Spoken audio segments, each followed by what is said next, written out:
Hey guys, Dylan from Bard. I'm sitting here with Trik. Introduce yourself. Yo, hey guys, I'm Trik or Trik MC. We don't know yet. Got to get a logo. But how's it going? So how long have you been doing this for if you don't have a logo?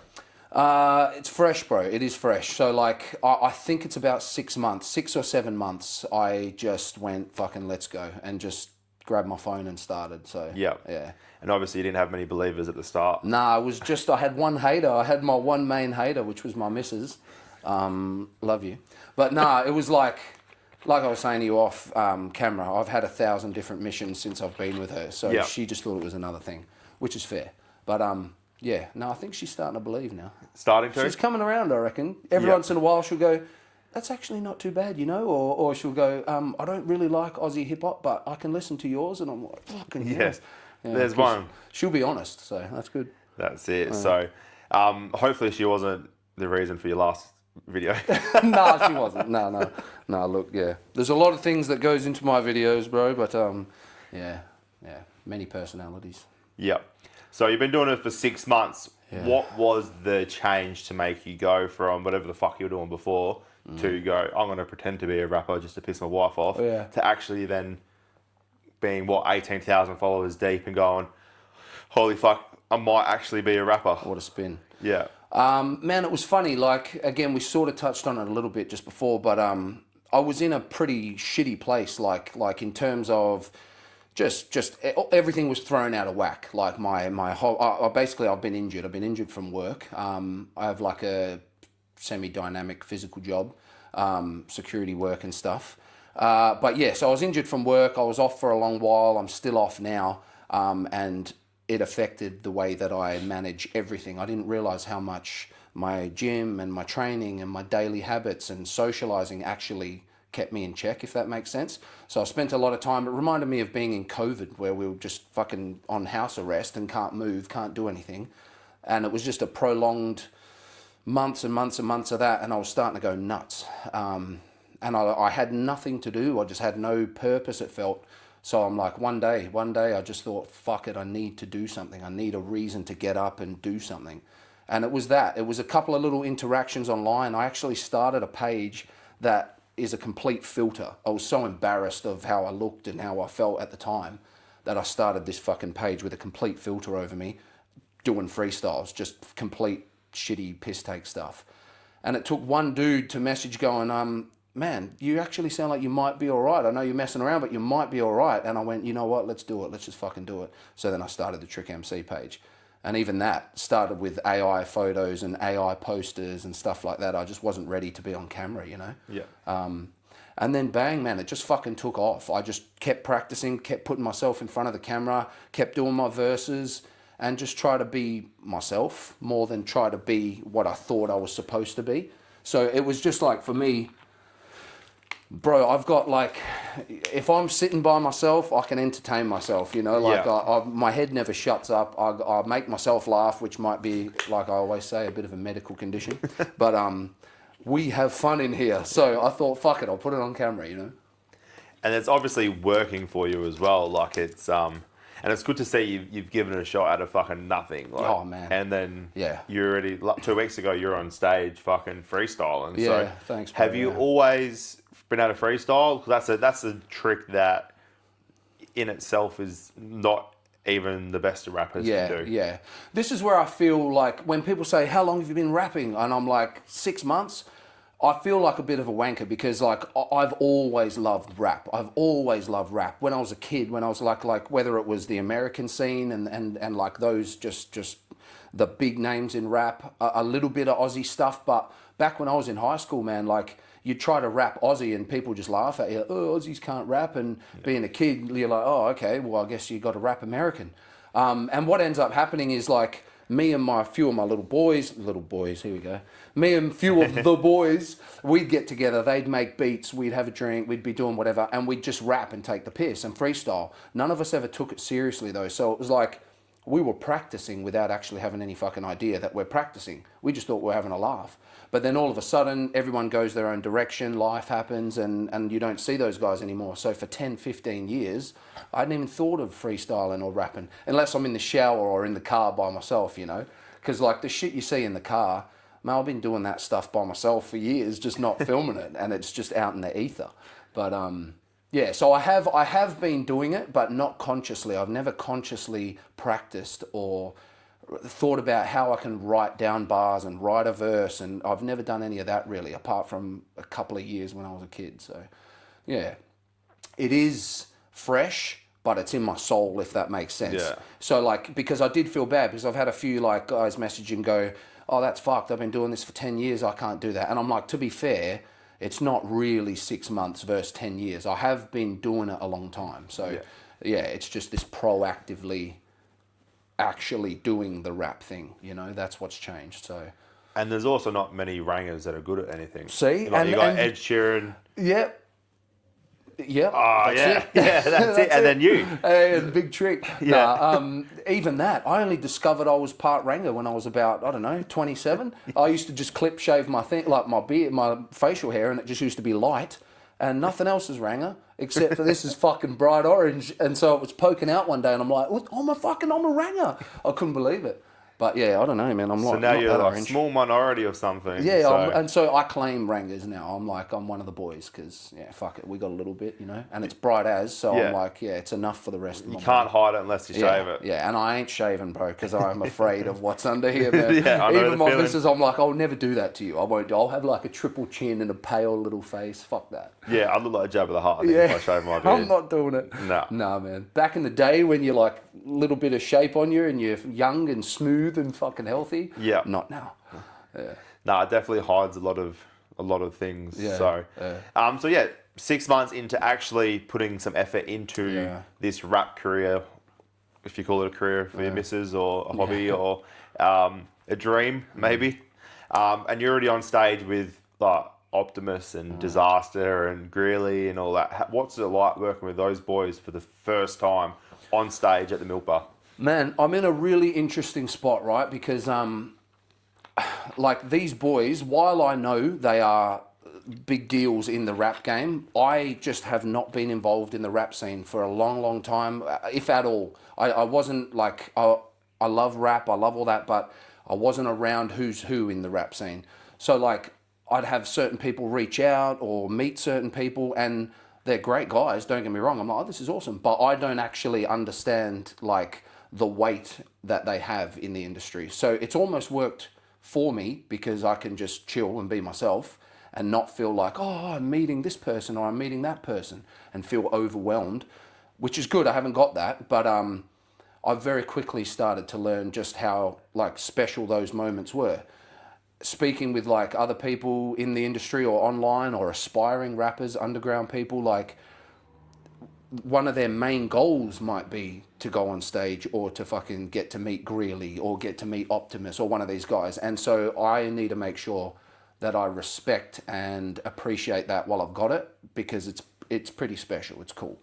Getting up on stage was awesome. Like the last time I was on stage was probably when I was in high school doing a fucking Michael Jackson dance or something for my assembly, you know what I mean? So getting on stage was really good, and it was a great experience, and everybody there was super welcoming and really cool.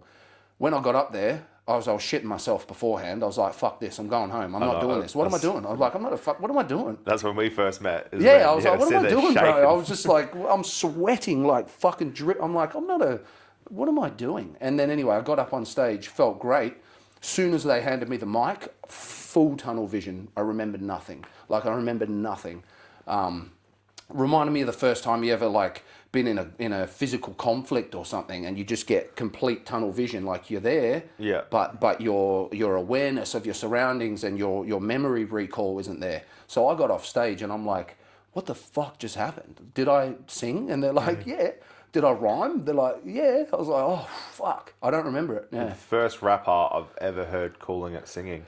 Sing, yeah, sorry, man, sorry, well, we ain't singing, we rapping. Yeah, I've got to keep the appearances up, don't we? Yeah, sometimes I sing, man, I like singing. I think, and you know what, just to go off on a random tangent, I think if you're a halfway decent singer, it can help with your rapping. 100%. Because I think a lot of the issue with some of the, especially the younger underground, we can be like very monotone, like we're just talking rap. That's okay if you have like insanely intricate bars or something. But I think a lot of the time to capture somebody's attention, rapping like we're talking. I have a pretty monotone voice anyway, so rapping like this, it doesn't captivate, it doesn't capture. And for me, when I hear a song or music of any kind, like I get like crazy emotion response from the song, especially if it's good. Yeah. So I wanna ride the fucking beat. I don't wanna be on top of the beat like that, you know? Yeah. So if you have a singing voice, I reckon fucking incorporate it a little bit. Instead of being down here, you can like go up here and like change your rap, you know what I mean? So yeah, that's helped a little. Does that mean we're going to see a Trik pop album? Bro, I have some funny fucking songs already in the chamber that a mate of mine's been messing around on the beats, making something while I'm about to record. I'm getting ready to record. I'm like, hey, let me write something for that. Doom, doom, doom, like full different dance techno shit. And I put an Aussie hip hop verse on it. And like out of all the shit I show people, everyone's like, bro, that song's amazing. That song's amazing. We just thought we were taking a piss. So yeah, man, there'll be a bit of flavour in there, I reckon. It's funny you say that because we were talking off camera about sometimes we film something and then you don't post it because you think it's shit. Yep. But then you post something that you think is shit anyway, and then it gets fucking hundreds of thousands of fucking views. No word of a lie. Every one of the small handful of videos that I've had that have done well, like for me, and gone semi-viral or viral, whatever, it's stuff that I was that close to just being like, this is stupid. Like, this is so stupid. Like, maybe I found it a little bit funny and then I've sat on it for a while. So what I learned to do, and then there's videos where I've put in full effort. I've fully planned them out. I'm like, I've got people involved. I've got props. I've done all this shit. And it's like, it goes all right. Yeah. So it's very, very interesting. I think there's a lot to it, but you never know. Sometimes people, and I think these days, people just want to see authenticity, man. We touched on this a little bit before as well. We can pick when someone's acting. You can pick when someone's being fake. Hi, guys, you know, all that shit. Yeah. I think we're all a bit over that. And it's one thing that a lot of people comment or talk to me about is like, it's so refreshing to just see someone just being someone, you know, not putting this facade on. And I feel the same when I watch videos and rappers and stuff online as well. When you just see something real and authentic, I'm like captivated to watch now. Yeah. So, yeah. Yeah, 100%. So a bit like at the skate park, some cunt calling you a pedophile. Stop, I'm going. That's it. I'm out. And then you yelling at him, going, "What are you going to do? Let me tickle your kid or something?" Yeah. Fuck him, bro. Yeah. I still don't think he had any kids, and he came from the other side of a vacant fucking block. So really, the more I thought on it, I was like, I was just in his way. I was dead set just in his way. So if that was you that called him a pedophile, fuck you. Yeah, fuck you, man. You've really put me in a tough spot. And I had to leave too, you know, because like after it was all done, I'm like, what now? Does everyone think I'm a pedophile? Now I've got to fuck off because I want to get this stupid verse recorded. And oh man, the comments. See, okay, that video there, I didn't expect that to go like it did. I thought me and 20 mates were going to tease me. And that was going to be it. I wasn't going to post that. And then next thing I wake up in the morning and it's just like fucking thousands of comments and shares and you got, most people were cool, right? Most people can see I'm taking the piss and having a laugh about it. But like, you got these fucking weapons on there, you know, like good on him and this, that and the other. And I'm like, I get it. I've been in that guy's position before when there's been weird creepers around. Yeah. That ain't how you do it, man. Unless you've seen me in there fucking going ham, then get stuck in. Yeah. But like, I was fucking... First, when he came up, I thought he wanted directions or something. I'm like, turn my thing off. I was like, hey, man, what's up? And then he just fucking started. And I'm like, wait, what? Like, and then I'm like, nah, someone's pranking me here. Because like I've had people come up and go, oh, hard bars, Trik, hard bars, when I'm in my car, you know? Yeah. And I thought, nah, someone's filming this. Like, he's having me on here. And then I started to realise, no, this motherfucker's being serious. I'm like, hang on, dude. And then I start like talking some sense. And I'm like, oh, fucking hit record. And by then he's like, oh, I'm not interested. No, I'm not. I'm like, you're not interested. Now I'm fucking riled up, cunt. Yeah. But yeah, I was like, oh, nah, let's make it a laugh now. And just, I just took it the other way. So. But you're in the car park. I wasn't even in a car park, bro. I'm driving along. I'm like, oh, I need to get this fucking video done, but I got heaps of shit to do at home. Let me just pull in right here and I'll just record my verse. So I literally pulled in, fucked up 2 takes, and then like by then the dude's there, you know?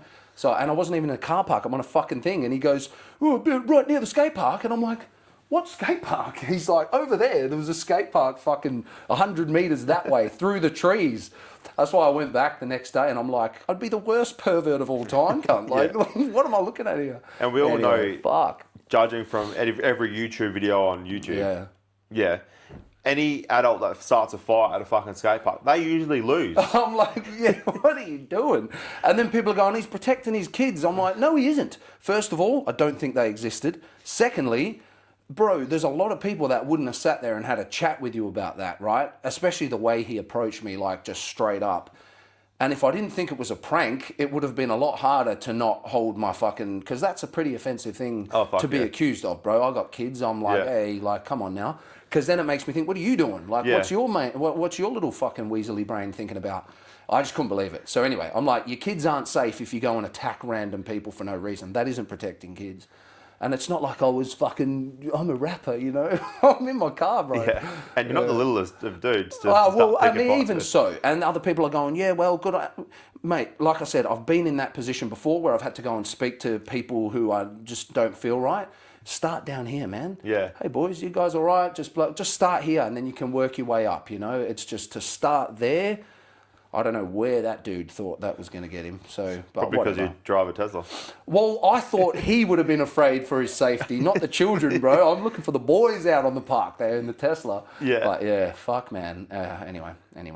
So yeah, I got out of there quick, smart, and then went back. And then went back the next day. Got out of my car, fully filmed the skate park. I was like, got him now.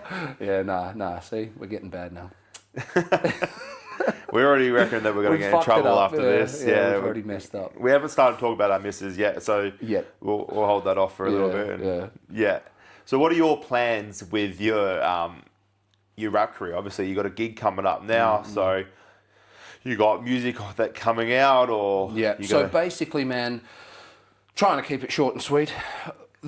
How this started was just super random. One day it started, and as I said earlier, like, I expected about 10 people to watch my videos, 8 of them to tell me to shut the fuck up and go to work and stop being an idiot, and then I was going to fizzle out and get over it.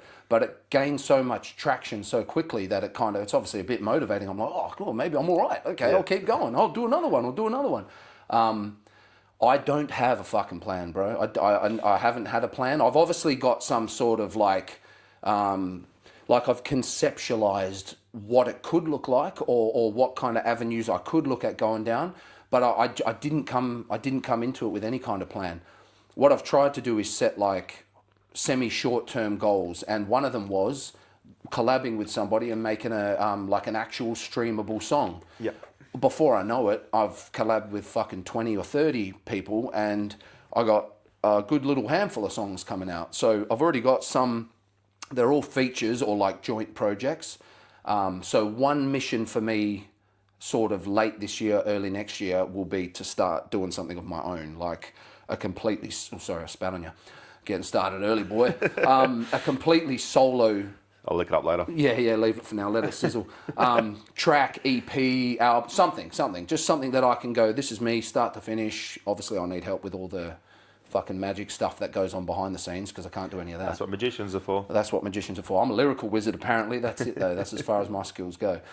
So yeah, that's kind of where I'm looking. It was get some real music out. Obviously, I want to network and meet a bunch of people. I haven't come into this thinking I want to be a famous, rich fucking rapper. I'm okay. Like, I'm okay if nothing pans out. I'm okay. You know what I mean? You have to pay for fuel, so you're fine. Exactly. I'm settled and I'm all right in my life. So I certainly ain't fucking rich, and the door's open, boys. Like, I'll take it. I'll be a part of it. But what I'm saying is, I'm not desperate to sell my soul at fucking Diddy parties. You know what I mean? Yeah. To get as fun as that would be sometimes. Yeah, I'll do it for free. So that's my next thing. My sort of semi-short, medium-term goal is start working on some solo projects.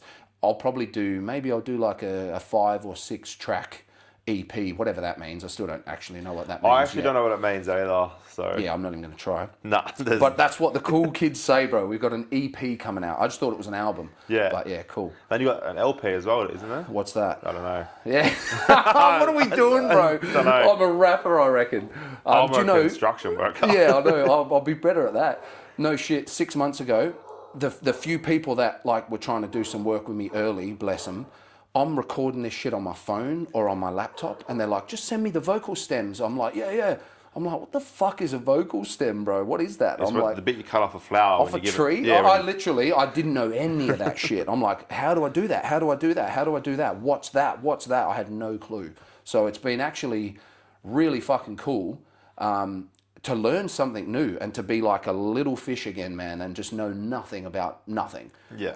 It was great. So, and the people I've met along the way, obviously, like, you know, you obviously have your fucking turbos out there who are on you at 3 every morning going, oh, bro, I'm going to change your life, brother. Like, just remember me. Remember me when I'm like, yeah, all good. But I've met some fucking real cool dudes, man. Like some really, really genuine people who just want to do it for the love of it, you know?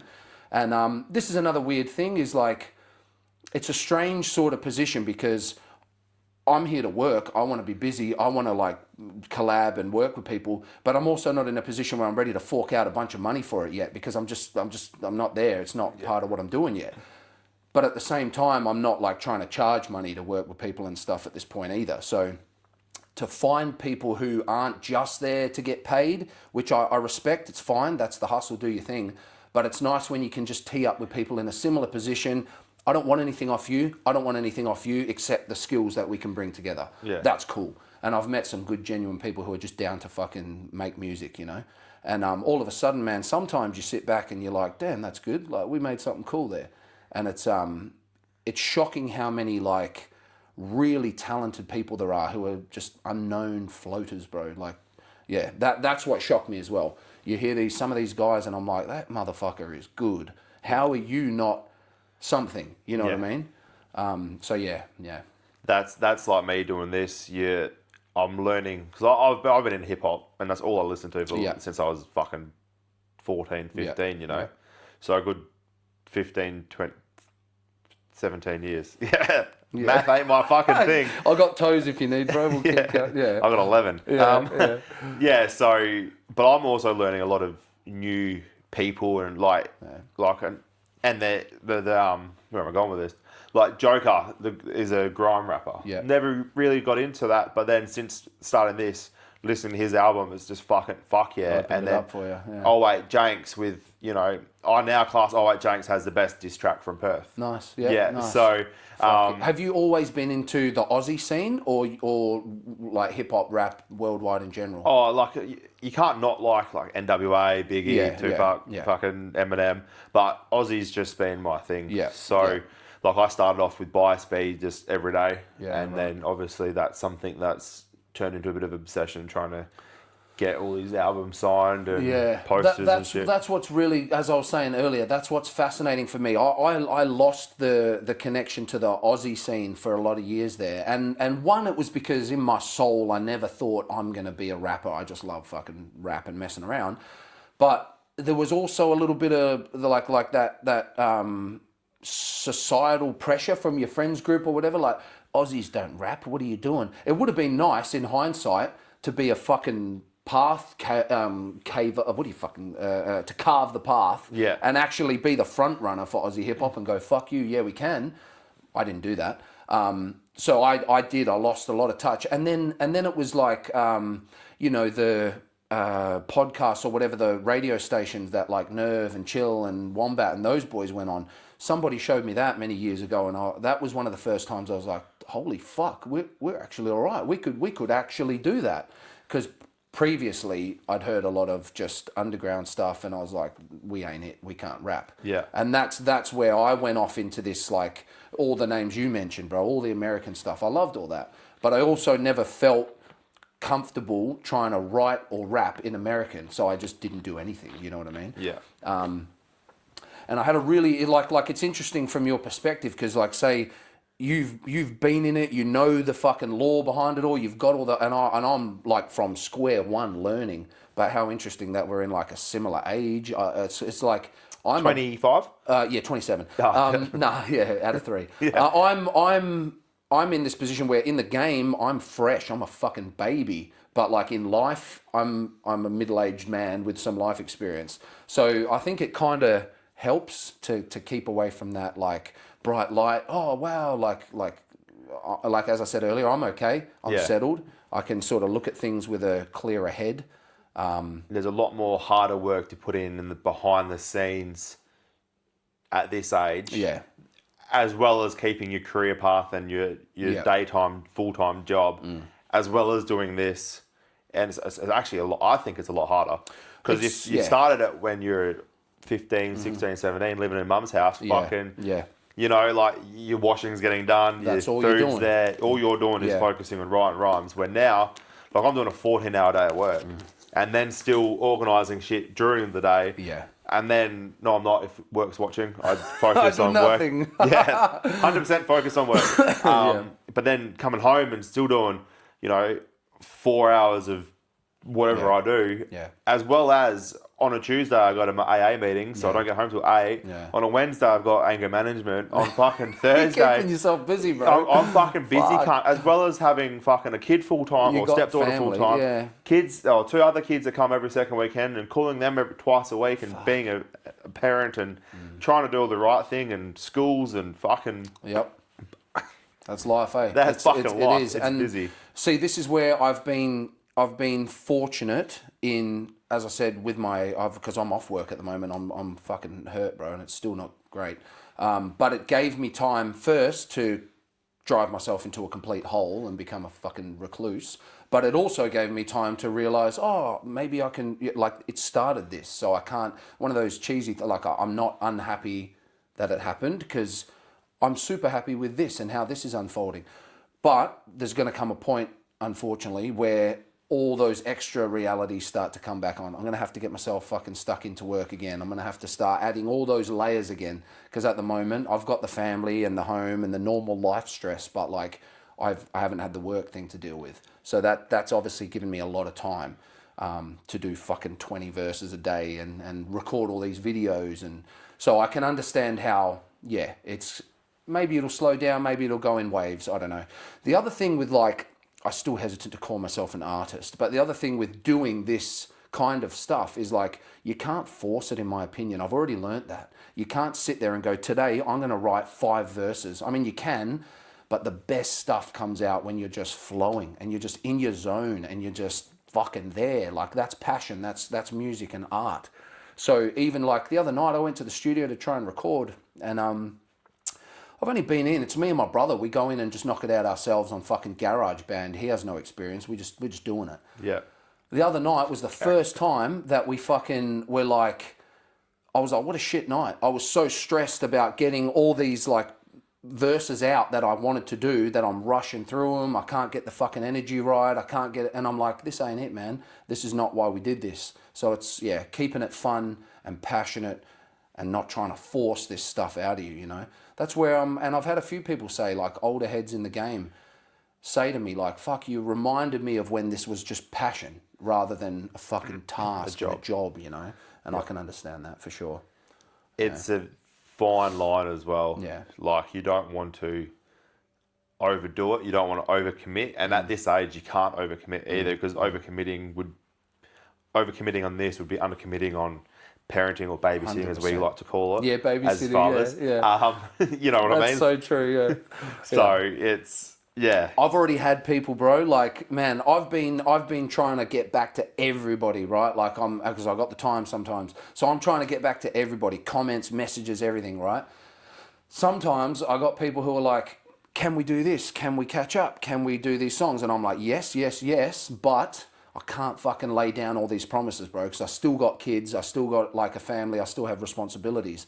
And a few of them don't get it, right? They think I'm fucking letting them down, or it's different, man. When you have those responsibilities, if I was a guy living on my own, I could do this all day. You said, imagine going back then and having all the time that I would have fucking wasted on GTA San Andreas into you never wasted time. I'm so sorry for saying that. But about to cry. I know. Fuck this. Turn it off. It's got to be priorities and I can't commit something to a stranger who I'd love to help over my own kids, man. I've got to take my fucking boys out, or I've got to take my family out. So, eventually they'll get it. When they get their own turn to be in that position, they'll get it. But it is what it is. So. Yeah, you still made time to drive an hour all the way to see me. Yeah, it was a mission. Yeah. I enjoyed it. And bro, is the traffic always that bad? It's cunted. So like we got people, I don't like to be road ragey, but we got people doing, 95 in the right lane for just no reason. Oh, it does my head in. And I'm glad I'm not the only one when I get up the arse a little bit. And then I finally get around and they don't move still. And then the next 3 cars hit them with the same thing. I'm like, oh, it's not just me. Or you go to get around them and you got a little bit of a gap and they speed up. Yeah, I love those people. Hey. Coins. You throw coins at them and no one thinks you're throwing money away. See, is there another meeting you have to go to for that? Or not yet, bro? That's the anger management, Yeah, that starts in September. So hopefully I learn something from it. Have you got a mandatory amount that you have to attend? Or no, are you just going until you're better? This is because I want to. Okay, that's Same nice. with AA, I don't have to be sober, but I'm trying to... That's good, man. To be sober. And when the day this comes out will be 100 days. Fuck. So... Epic, bro. Yeah, so going from 2 to 3, 4 cartons a week. Wow. And whatever happens on the weekend to Don't 0. talk about the weekend. And haven't even had a lapse yet, which is fucking powerful, man. Pretty sick. Yeah, there's a lot of people like in the industry that I've worked in, man, like in the security industry, all different venues and types of security. But all of it has been front of house security, dealing with people. I always knew growing up that there was a bit of a drug problem, right? But fuck me, did I not know it as bad as it was. Like drug habit, drinks, whatever your vice is. Sex, being handsome. Yeah, skate parks, fucking all that stuff. Whatever your vice is, there's a lot of it. And it's bad. It's pretty bad, especially in WA and in Perth. I didn't realise just how much the fucking drugs have the claws in, you know what I mean? So a lot of people will get motivation from hearing that stuff because, And there's a lot of people that don't admit it. Yeah. Which I think is... And that was me. Like, I never knew I was an alcoholic until I was told I'm not allowed to drink. Yeah. And then I worked out, holy fuck, I have a problem. But then looking back at the piss in the bed stories and the waking up in the pool and having 17 trolleys parked at the front of my apartment and like there's just so many stories I've got of how the fuck did you not see this? There? Yeah. So I can see that. And when not only is it yourself in it, but like I've had close friends or family members be in situations that I'm ashamed I didn't notice or recognize. How did I not see that? How the fuck did I not see that? But when you're in it, man, and you're close to the fucking activity, it's hard. It is hard because, especially when it's yourself or loved ones or close friends, you don't want to think that there's an issue, right? So, yeah. And it seems to be getting a lot more common to be able to just go, you know what, man, we need to fucking talk about it. We need to just go, I need help or I need whatever.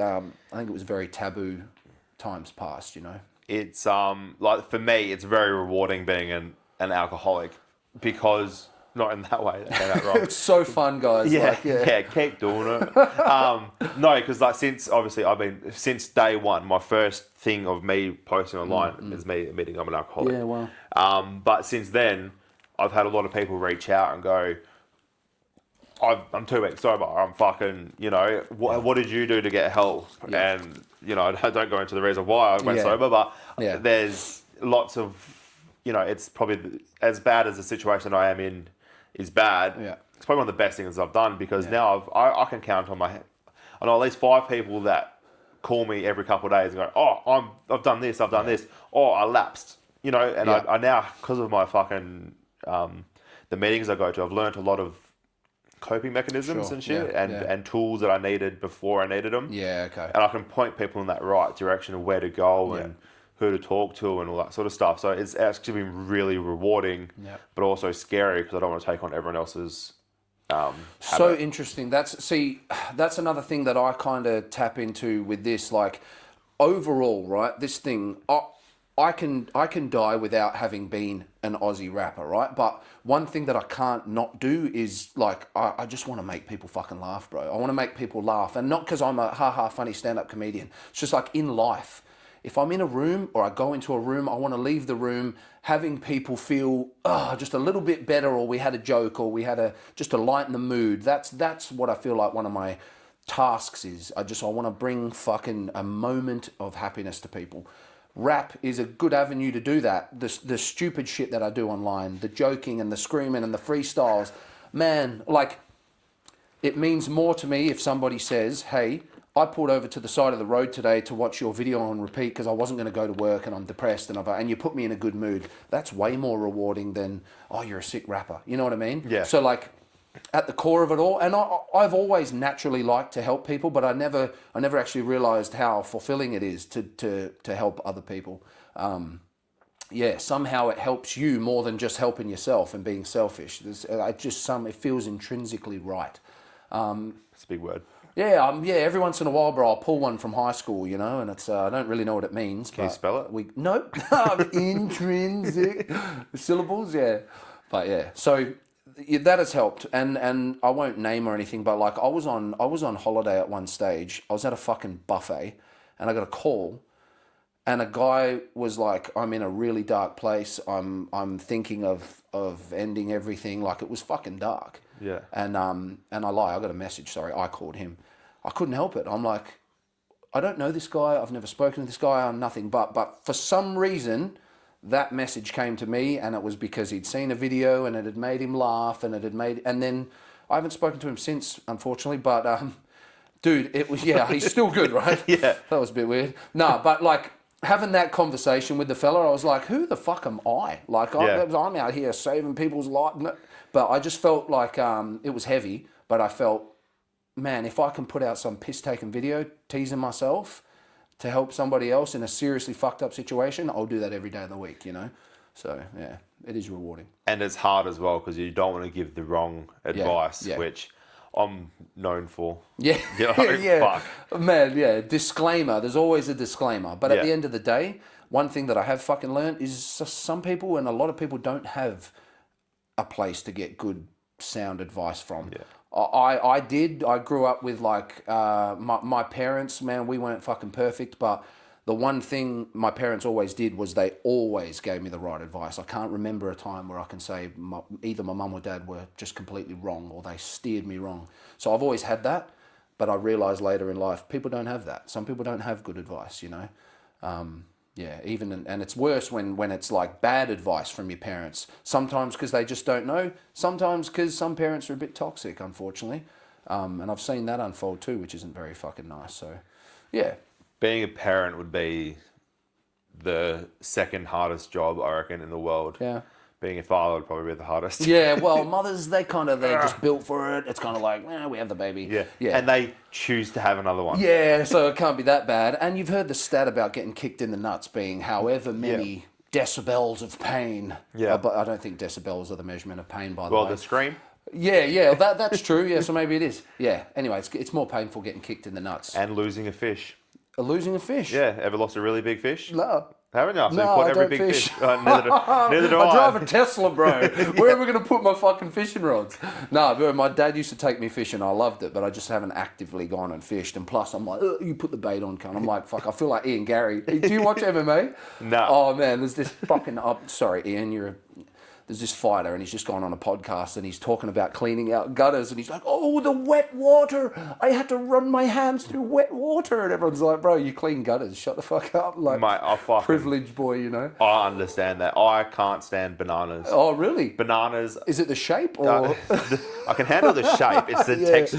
Yeah, and it and then the girls at work have found out because I'm a fucking shit stirrer. So the only way they can get me back is either fucking messy or disgusting. They put bananas under my windscreen wipers, like peels, bro. But just a little bit on my windscreen. So I've turned the wipers on, and there's banana. Oh, that's rank. Yeah, it's disgusting. Rank. Fuck yous. I've never heard of anyone with a phobia. So what if you see like a banana with skin on it? You're okay with that? I'll throw you a banana. You all right? Yeah, it's like but open the cunt. Yeah, okay. Nah. That's fucking funny. I've seen the ones of the cats with cucumbers and shit where they see the cucumber. Oh, bro, we have to get him with bananas. All right, that's good to know. No, I don't like bananas.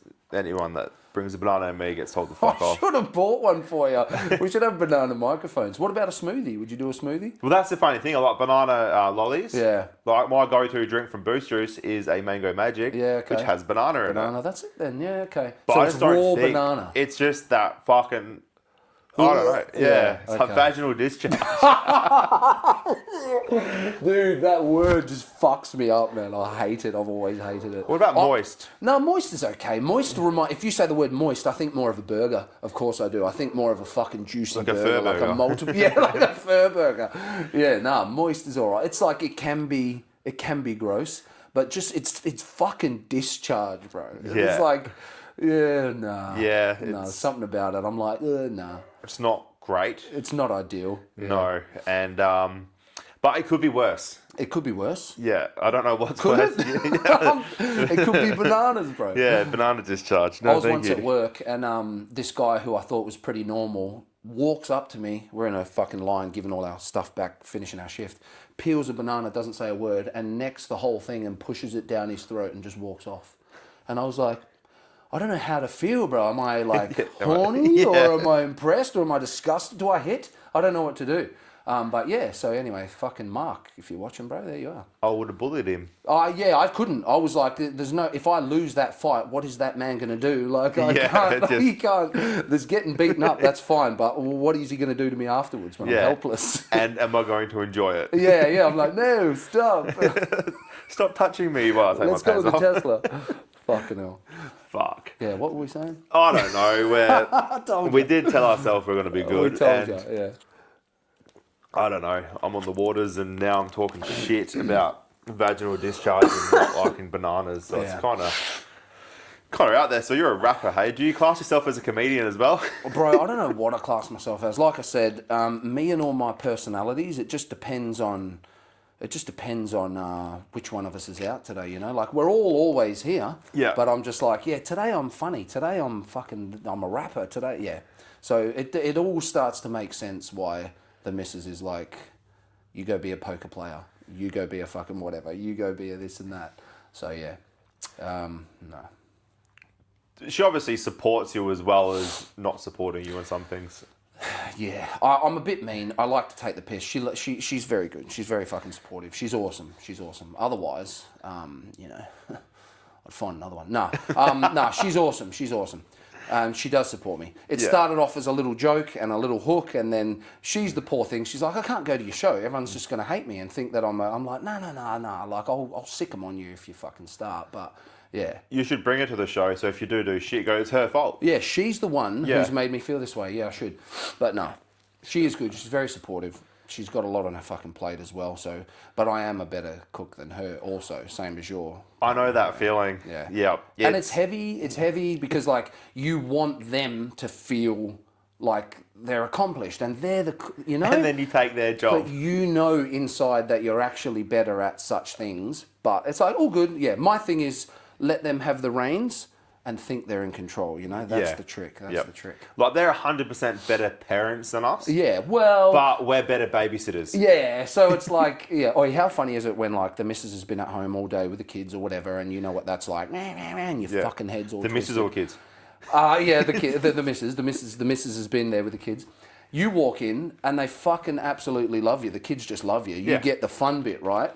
And then all afternoon, all you hear is, oh, daddy this, daddy that. The tone, you're like, daddy, is he? Oh, okay, yeah. Did daddy buy you that? Did daddy get you that?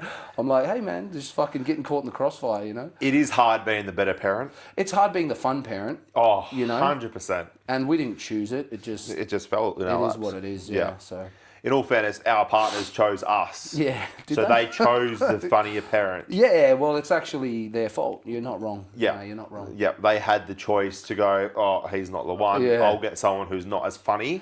But did we give them the real us from the start? That's the question. Because what I did, I opened the window a little bit to my soul. And then when they're hooked and they're in and they're fucking invested, then I'm like, haha, motherfucker, this is me really. And now she's stuck. So... Well, I gave mine everything from the start. We went to school together. Oh, wow. However long ago. Yeah. And then I thought I lost touch. And then I thought it would be funny to try and fuck my brother's HR manager. Yeah, okay, yeah, fair enough. And it wasn't as funny as I thought it was going to be. Because now I'm here. And there we are, yeah. But yeah, we've only been together for just over, not even 2 years. Yeah, and, nice. You know, she bought a house that we all fit in. And I could do a Fucking podcast. hell. And there we go. yeah, she's taking the kids out while we talk shit. And, you know, just... Well, we got important shit to do. We got very important shit to do as well.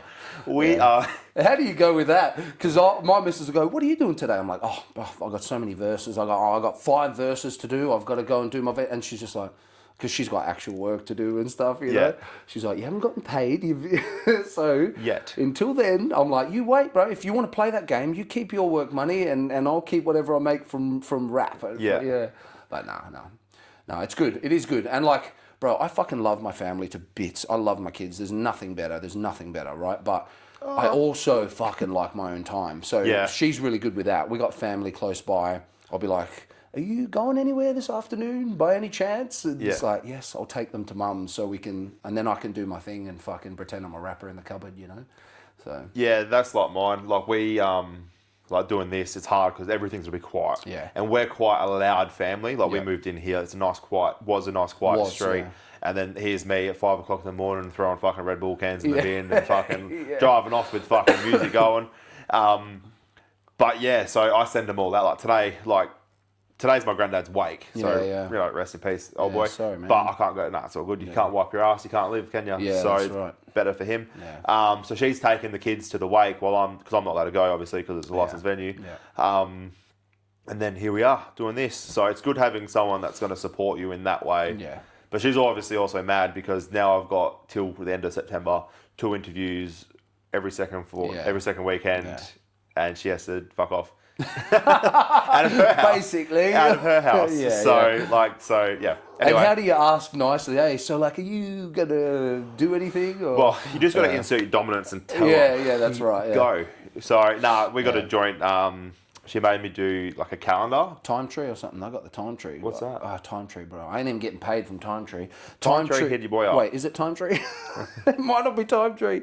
Anyway, whatever it is, it's a joint calendar, which sounds gross, but if I put in that I've got to go to the Bard podcast, she's like, "Oh yeah, saw your thing on Sunday or Saturday, whatever." It does help, bro. I've never been someone who does like organise my day in calendars. I'm too scared, man. I'm like, how am I going to plan for next week? How am I supposed to know what happens today or tomorrow? It's like a weird, shitty way of thinking, but I get scared planning too far ahead because I'm like, I don't know that's even going to fucking get here. You know what I mean? It's a strange sort of mentality. But it freaks me out. I actually get a bit like weirded out planning too far ahead. It's scary. But I've got sentencing coming up. I don't know when that is. So I don't want to plan too far ahead of just in case the worst happens. Yeah. But I've also got to plan enough ahead so I don't get stuck a week without someone here. Yes. And so we got that joint calendar set up, but I'm really good at putting people's names in. But I didn't organise a time with anyone. Right. And it's just 12 o'clock, so she thinks everyone's coming around lunchtime, so she can go out for lunch with her daughter or friends or whatnot.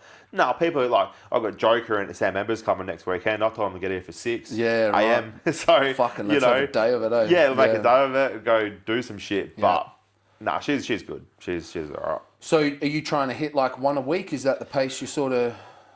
I want to be able to put like a main bit of content out once a week. Yeah. And then throughout that week, post lots of little shit. Yeah. But I also want to get into a few other things other than podcasting. So then the podcast will be once a week, and then. And will you specifically stay hip hop, music, rap?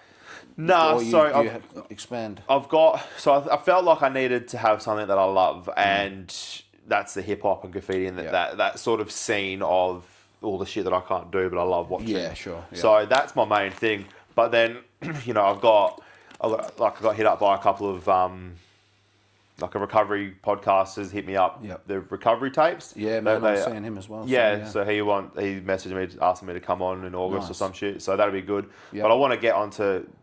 Don't make it all about recovery because I'm still recovering, so it's not really a recovery yet. Yeah. But go down that path. Yep. I also want to get Hillary Duff on, which I think would be fucking sick. Yep. But because I believe you're either a Hannah Montana kid. Yep. Or the proper kid and being the Lizzie McGuire kid. Yeah, I was never... is Hannah Montana... What's her name? Miley Cyrus. I was never one for... Nah. I was Lizzie. If I had to pick...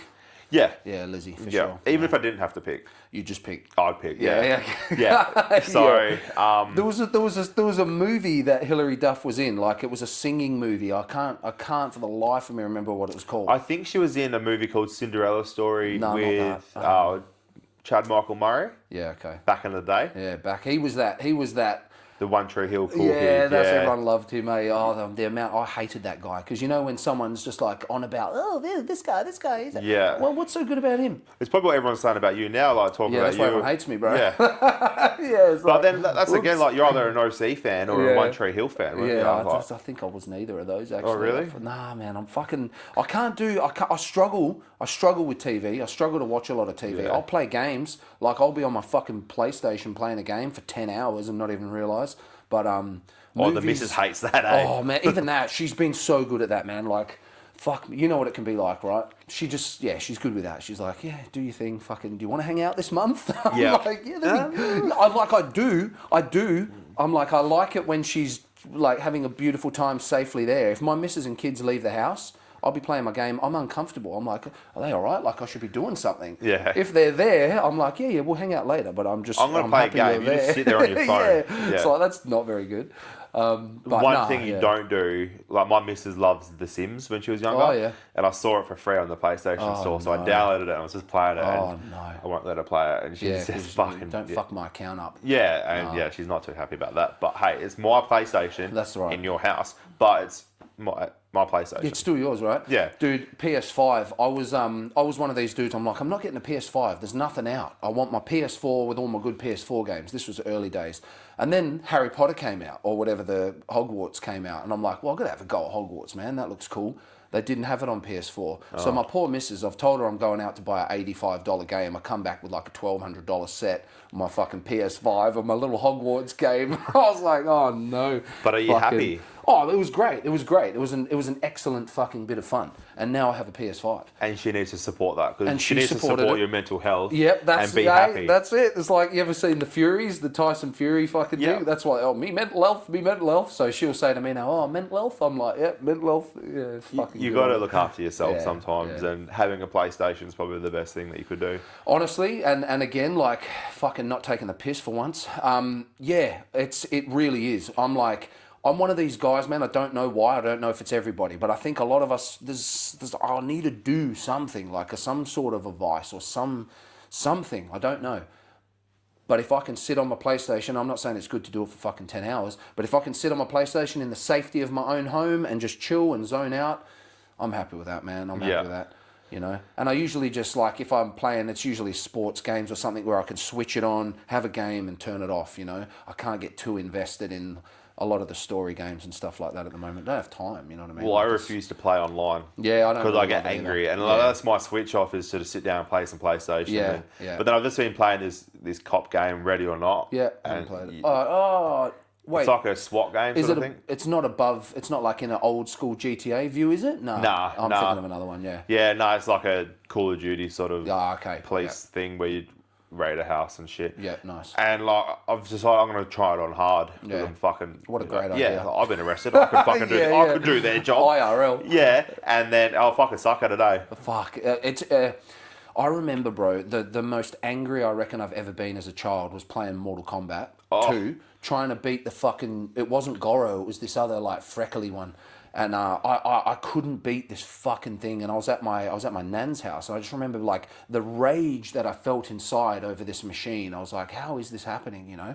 But back then, bro, you couldn't save shit. You had to, like, fail and start again. And you couldn't Google it and go, you fucking press square. Man, we had the sheets with all the codes and for all different games, all the cheat codes written on, and how good was it when you went and rented a game? And then some cunt already had the cheats written or printed with a wink face, like, this guy's a legend. Yeah. And if you were one of those guys, like, respect, thank you. Respect, You're up there. Yeah, respect. But you don't get that anymore. Nah. People don't look after anyone, and it's a fucking shame. Yeah, we were touching on that even with the scene, right? Like, again, just being a fucking random middle-aged half ginger who comes into the scene. I'm like, I'd say you're younger than middle-aged. Am I? Yeah, I don't know what that midlife... I thought 20s. The Tesla was my midlife crisis, man. Just buy something... Because that means fucking 50. Yeah, I've not got long left, bro. Yeah. Early midlife crisis. Yeah, I'm like... What was I saying with my ADHD?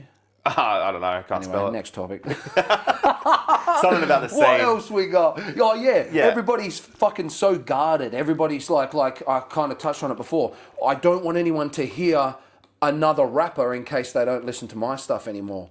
It's a weird mentality because in my opinion, people fucking smash songs over and over and over again. You see somebody you like, you assume some of the people that they work with are probably good too. You go follow them and you go listen to them. I just find it strange where it's this guarded, weird little fucking... Yeah, you know what I'm saying? It's like everybody wants to sort of manifest their own fucking plantation and forget about everybody else's. And they'll support their crew, and then but the outsiders are outsiders. Yeah, and then I've had people like... People seem to have this weird perception because you have a few thousand followers on a thing that you're some fucking special thing now. Yeah. We ain't. It's like just that number next to my account, literally, I appreciate it. It's amazing. Opportunity, all that stuff. But nothing has changed, bro. Nothing has changed. I ain't rich. I haven't made $1. You know what I mean? Like, and I've got like, especially young people who are just getting into the scene, like, and it's like I get this feeling that they think I can help change their life or something. I'd love to, and maybe one day with the correct platform, 100%. But a few thousand followers on Instagram doesn't make you a fucking superhero. You know what I mean? Have you thought about going onto OnlyFans? Yes, I've thought about it, and I thought, what a terrible, terrible idea it really? would be. I'd start with my feet, I reckon. Do you reckon your missus would be more supportive of that? No, I reckon I don't think I'd wake up the next day, bro. Yeah, I just don't think I'd survive that. She's a bit Spanish, my missus. She's got a bit of Spanish in her, so fiery. I don't think I'm waking up the next day, even if it was just foot pics, you know? Really? I think I'd like to start with foot pics, just because it's like jars and piss and shit like that. Fuck, man, I don't know. I haven't... How much are we talking? Like, hey, 20 money, bucks not is 20 piss. bucks. Not, yeah. Nah, fuck that, man. Fuck that. It is pretty funny, though, like, to think that there's people out here paying for farts in jars and stuff. You heard this one? Yeah. Heard? You heard this one?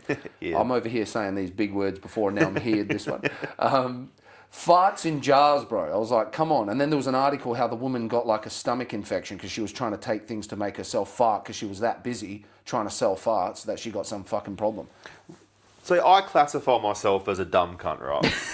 Like, probably a certified dumb cunt. I personally reckon that means you're smart, you're self-aware, right? Because that's a level above most people. But if I was going to sell farts in a jar, I'd be selling just jars.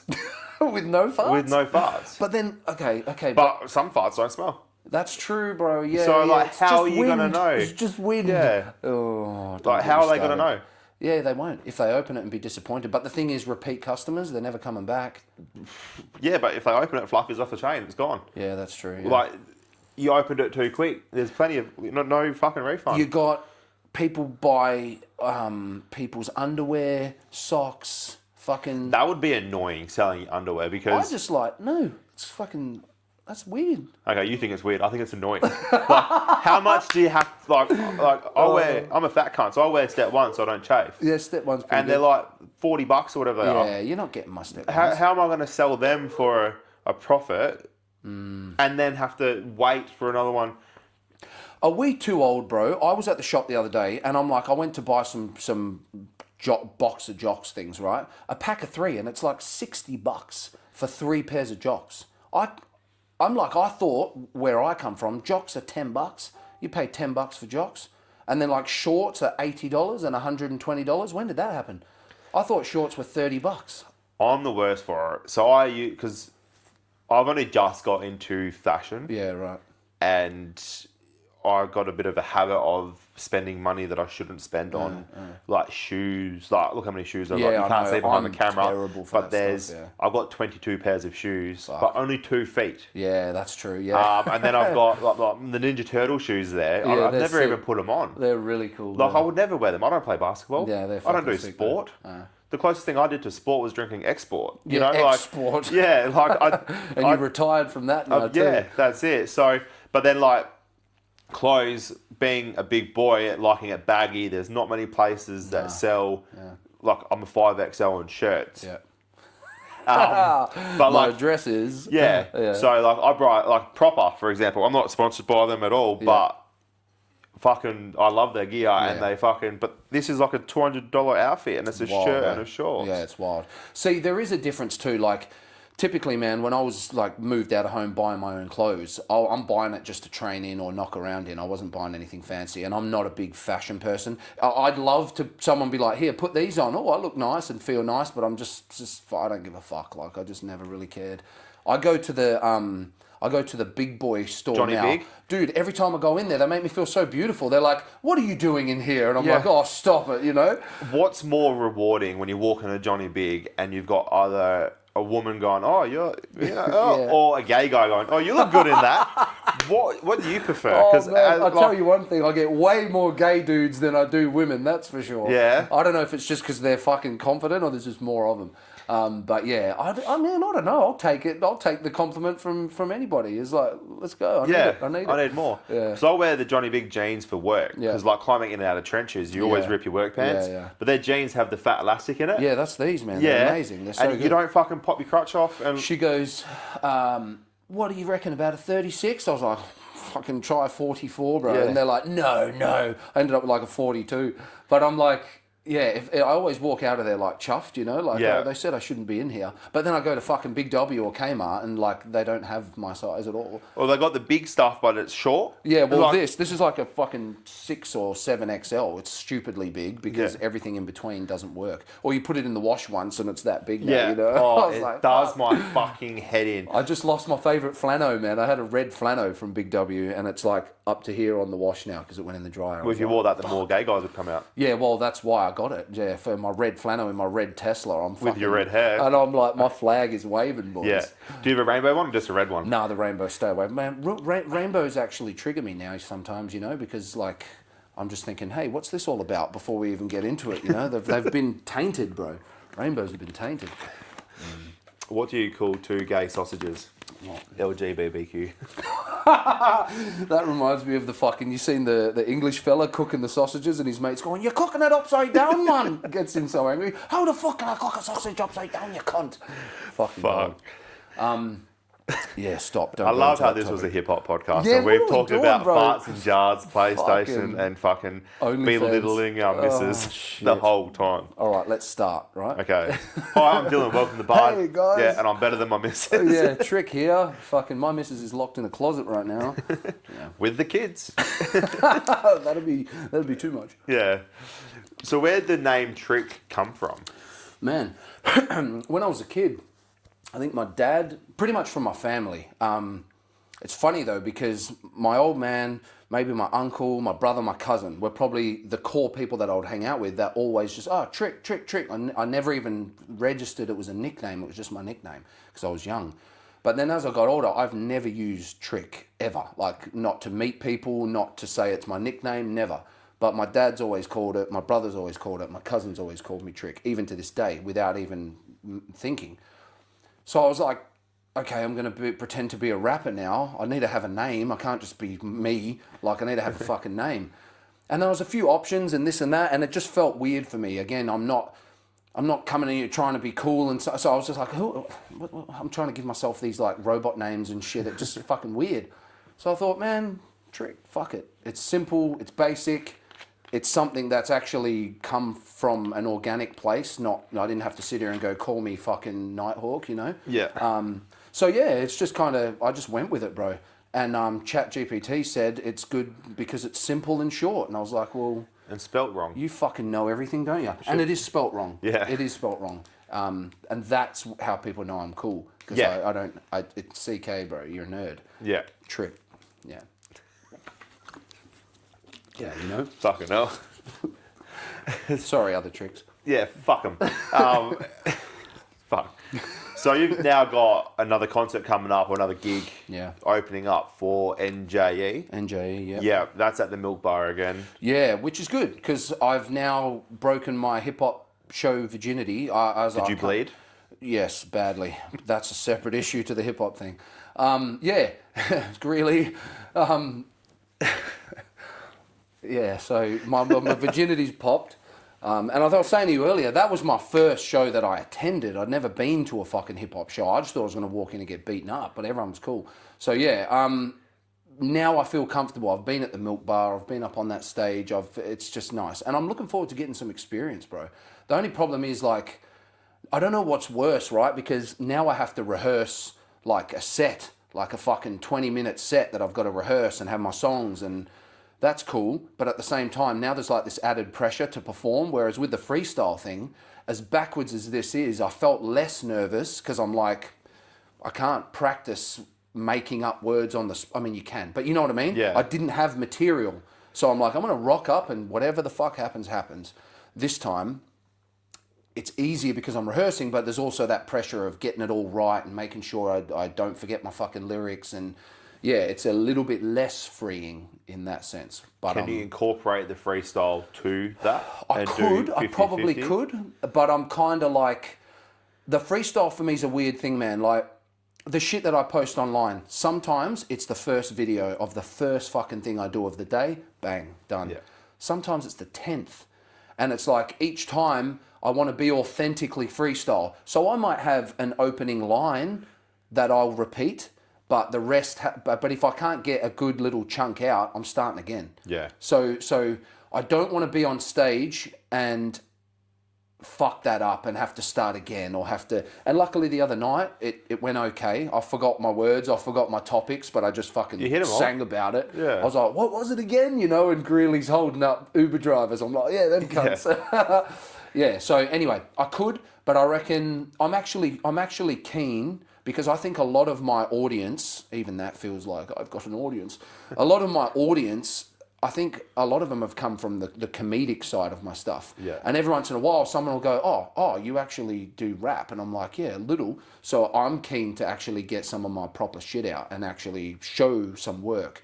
I do need to figure out what I'm allowed to sing on stage, I do need to figure out what I'm allowed to rap, because I'm like, I don't know about music licensing, beat licensing, unreleased songs. Can I cover an already established industry beat? I'm not sure. I've got to figure this out over the next few weeks. So there's one of those things that if you don't research it and you do it, you can't get in trouble because you didn't know. That's what I was thinking. Yeah. And I was like, by the time anyone has a problem, it's not that I'm going to hijack anyone's shit. I'll let the crowd know, this is such and such's beat. I just don't know if I'm allowed to play certain beats or certain stuff. But I thought by the time everyone's upset, it'll already be done and I can just apologise. Yeah. And sometimes saying sorry just shows how much of a man you actually are. That's it. Yeah. So I'm only doing this show so I can say sorry and be more of a man. Yeah. Fucking hell, bro. You're smarter than you think. Oh, yeah, look at me. One day you're going to end up in my shoes. Yeah, one day, yes. Well, I'll wear them Ninja Turtle ones. Who is your favourite Ninja Turtle? Because I'm going to judge you on this. Michelangelo, bro. Michelangelo, all the way, man. Nunchucks, you know. That was so gay. Yeah, that was pretty fucked up, mate. Yeah, those colourful shoes matches, actually. Why did we do that? That was you. That was you, actually. It was all me. You came at me and I was like, all right, you know. Fucking there wasn't even a man in between us. I didn't hesitate. That's No, for sure. no, because I just judge people when they say Donatello. No. Like, I get it. He's got a stick, and that's actually a pretty good weapon. It's better than nunchucks. But is it?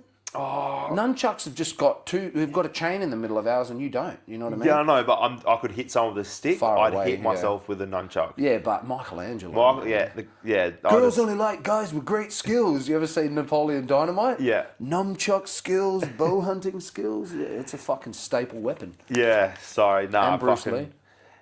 My kids love Secret of the Ooze. So what's that one? It's the second one, the second live action one back in the day. I haven't seen that. Someone was actually selling the Donatello worn costume from that in Perth for like $5,000. Oh, wow. And when I went through a settlement with my ex and I had all this fucking money that I shouldn't have spent, I was like, I'm good. Maybe. But I didn't. Yeah, no, it's probably a smart idea. Yeah. Or you could have took your nunchucks and jacked them off him, but that would have been cool. So Donatello, who's the mature one? Who's the one that's always telling them? Leonardo, the blue one. Swords? He's like the leader with the swords. Yeah. Then you got Raphael with the size. He's a muscly one. Yep. Then you got Donatello, which is the autistic gay one with a stick. And then you got Michelangelo, which is like us. He's the mad one. He likes pizza. They all like pizza. See? Okay, yeah. Michelangelo seems he's like the funny one. Yeah, that's the one, bro. Yeah. The orange dude with the nunchucks and... Yeah. It's all just fucking making sense now. Yeah. Yeah. Splinter. So... I got some Ninja Turtle... my worst thing, bro, I'm like I say, I got kids. I liked Pokemon when I was growing up. Yeah. I bought a PS5 for Harry Potter. Like, I'm a bit of a dork too. But in my raps, I'll put references to these things. I must have 5 fucking Harry Potter references in some of my bars. And some of them are for, like, this one feature I just did was for a fella over in America, and they make like proper fucking sick music, like not pussy shit. Yeah. And I got a fucking Wingardium Leviosa bar in there. I was Yeah. like, what am I doing? But he's like, yeah, that's cool. I'm not overly a fan of Harry Potter because I watched them all, but I just don't understand how they all ended up in tents in like the end movies. Yeah, I just wanted to be a wizard, bro. I was like, give me that fucking wand and like, do some damage, man. Like, I bought a fucking wand. Did you see this? I went to, in Japan, I bought a Voldemort's wand from Harry Potter World in Japan. And I feel so fucking powerful, bro. I just want to fucking, like I want to do the spells on people. Anyway, get me excited now. I'd be Tyler, a cunt of a wizard. Shout out to Tyler. Yeah. He's actually got a Voldemort back tattoo, like his whole fucking back. Oh, wow. It is so not gay because he beat me up, but it's like I'm more of a Star Wars fan than a Harry Potter. I never got into Star Wars, man. I just I'm a sucker for a good fucking alien doco, but I just never got into Star Wars. I don't know why. Yeah. And and then I see people with like the full leg Star Wars tattoos and stuff, and I'm like, oh, that's cool, but it's not for me. But I got Hermione on my back. Yeah. No, not really. Yeah. Oh, well. Are you going to watch the series when it comes out? Because I know so. a lot of big like fans are like, nah, fuck that. That fucking Radcliffe cunt's the only Harry Potter for me. Nah, I'm going to try. I tried to get my boy to watch the first Harry Potter. He's only 5, so it's a bit young. But I was like, I was just thinking. My kids watch all the Jaws. Yeah, what about Freddy Krueger? Get him to watch Nightmare on Elm Street. No, I can't even watch then that. Fucking try and get some sleep. But yeah, he loved it. I'm going to try and watch it, but I can't help a little bit be like, that's not Harry, that's not Ron, you know? But whatever, it is what it is. I have a feeling it's going to be better than the movies. I hope so, yeah. Because they've got more time to tell stories. Yeah, I can see that happening. Because a lot of people, I never read the books, man. I'm not much of a reader myself. But What are books? Everyone who did said the books are way more detailed and intricate. Oh, but they got words. Of course it's going to be more detailed. They've got no pictures. Yeah. They have to fucking tell you what you think you're looking at because you can't see it. Yeah. And for me, I'm just like, give me the summarized version, summarized by AI. Give me the fucking movie. That's enough. Yeah. Yeah, because I want to know the story, but I ain't about to read that whole fucking books of this fat. Nah. But, yeah. You'll be fucking old by the time you do And plus, that. I'm like, the teacher said, audio book maybe. But even then, I've got to listen to some tunes in the car. I can't be listening to Harry Potter. Pull up in a fucking Tesla listening to a Harry Potter audio book, but I will get beaten up. Yes, you will. By a pedophile. Yeah. Who will then skate on my body at the park. Yeah. But, yeah. What music are you into? Because obviously you certainly had that gap of hip-hop. Did you stay listening to it, or were you in and out? Are you a fucking country pop? Nah, I can appreciate good music from everywhere. I just can't do like heavy metal and screamo and grunge and stuff. It just makes me want to fucking glitch. I just can't do it. But I can appreciate good music from everywhere. If that's really good music, but I don't listen to it, I can still say they're very good at what they do. Yeah. My shit has always been some sort of rap, hip hop, even some R&B, man. I was a sucker for Usher and shit back in the day, and some fucking Band-Aid. Bringing Sexy back and all, you know, Nelly and all these fucking like semi-commercial rappers and shit. But I was out. I didn't listen to a lot of Aussie stuff through this like last sort of 10, 15 years. It's always been DMX and the Hobson and the 50 Cents and all the fucking big American stuff. Yeah. Little bit of English. I don't mind some English rap here and there. I don't mind stuff from everywhere, but it's always in that genre. Yeah. The thing now, it's weird, man. Like since I've started this last sort of however long, 6 months or so, making tunes, all I listen to now is either stuff that I'm working on, and it's not in vain. It's like I like to listen to something 100 fucking times and go, nah, there's a gap there. Like there's a gap in the energy, or I need to add something here. I need all that. Or I'll listen to songs that I'm gonna get on, like maybe I'm gonna feature on one, and I listen to all their stuff just so I can get into that world, ready to work on it. You know what I mean? and I don't have time to sit around and like back when we were teenagers, like fucking Discman or a shuffle iPod or something. Yeah. And all we do is sit in our room and listen to music. I don't do that as much now. I'm either working on the music or I'm busy doing something else or I'm listening to my own shit or other Aussie artists. A lot of the stuff I listen to now is like underground Aussie artists that aren't well known, that are on streaming services with fucking really, really good high level songs. Yeah. I find myself listening to heaps of that stuff. And it's good for me because I'm discovering people. And every once in a while, I'll be flicking through a fucking random Aussie hip-hop playlist and one of the guys I'm working with or know or have been chatting to pops up. How fucking cool is that? So that's all I'm listening to these days. I'm still terrible with names, bro. Like, you know, you've dropped names and, this guy and that guy. I probably do know them. I glitch out with names. I can remember sounds and faces and stuff. Well, but, Joker, he's from Bunbury. He looks like Sid from Ice Age. Yeah. Good way to do that. I remember that then. And I'm not teasing Jakes because he'd bash the fuck out of me. Yeah, okay, all right, we'll leave him alone. But he's got this song called Resin. Yeah. And it's my daughter's favourite song at the moment. She's she's 5 and it's about smoking cones and shit. And she's dancing to it. She fucking loves it, Yeah, nice. So yeah, she's gonna my kids are growing up with Aussie hip hop. That's good. As much to same with stand up. Like, I love stand up comedy. Yeah. I've always wanted to actually give it a shot. Yeah. But bit nervous to do that. Fuck, that'll be good, man. That'll be good. I reckon you should. I'm sort of in the same boat. It's something in the back of my head. I've always thought, maybe that's something we could try. But I also I don't, when someone puts you on the spot, here, be funny, or here, rap, or something. I'm like, that's weird. Don't do that. Just let it happen naturally. But fucking stand-up comedy, you quite literally have to go up there and be funny. Yeah. So. But I think there's a big difference about being funny and being a funny person. Yes, yeah. At work, I think I'm the funniest person at work, which is, hard to believe, but look at me. But I also cross the line a fair bit. Yeah. Like, we've got all these fucking policies and procedures that we should be reading, that we do read. Obviously. But I've got a really good crew, and we can cross that line and have that joke, and it's quite funny to be able to be funny in that atmosphere. I think it would be a lot harder doing stand up, but it's definitely something that I wouldn't knock back. Yeah, that's kind of in line with what I was saying earlier with leaving the room happier and shit like that.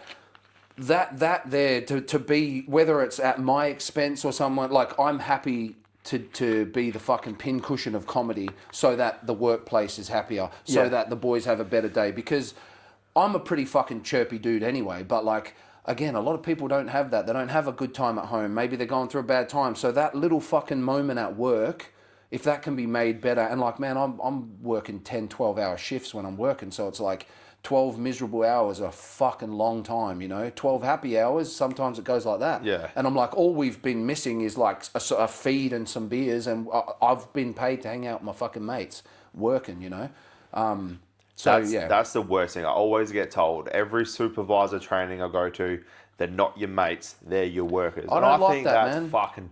That's just dog shit. I don't like that mentality. Because you're with these people for so fucking long. Yeah. And I can guarantee you there's a good few of them that I can call right now. Yeah. And they'll answer me. Yeah. And I've been very open and honest about my situation with alcohol and all that. Yeah. And there's a lot of them are holding me accountable as well. And I've got this gig coming up next weekend with Just Kane. Yep. Who... I don't know. I was a fan 8 weeks ago. Now I'm fucking a guest. Fucking hell. I don't know what's going on there. How But all these cunts are we're coming, And that's cool. There's this one chick, Zara. She's a fucking mad cunt. This older bird. Yeah. Got a hot daughter. So please bring Millie. Wait, how old is she? I don't know. Yeah. Okay. Just be careful. But enough. I'm more worried about my missus now that I said that. Yeah, no, She's you're South fucked now, African. bro. She's gonna fucking hit me with a stick or something. Enjoy the next half an hour of peace. Yeah, that's bad. No, but it's good having a good crew of just good cunts that support you and being able to they're my mates. Yeah, they're your workers and they hold a respect for you that you got to tell them off when they're doing something naughty or when they fuck up. Half the time I'm probably going to be doing something naughty with them and we get told off for the way we talk and someone else has heard what we're saying. Yeah. But they're not just your workers. They can't be. I just don't like that mentality because I feel like I've been in these positions with certain companies and stuff in the past where people think that if you put on a role or a uniform or a badge that you now become empowered into that role. That's backwards to me, because like for me, you should operate from a place of fairness anyway.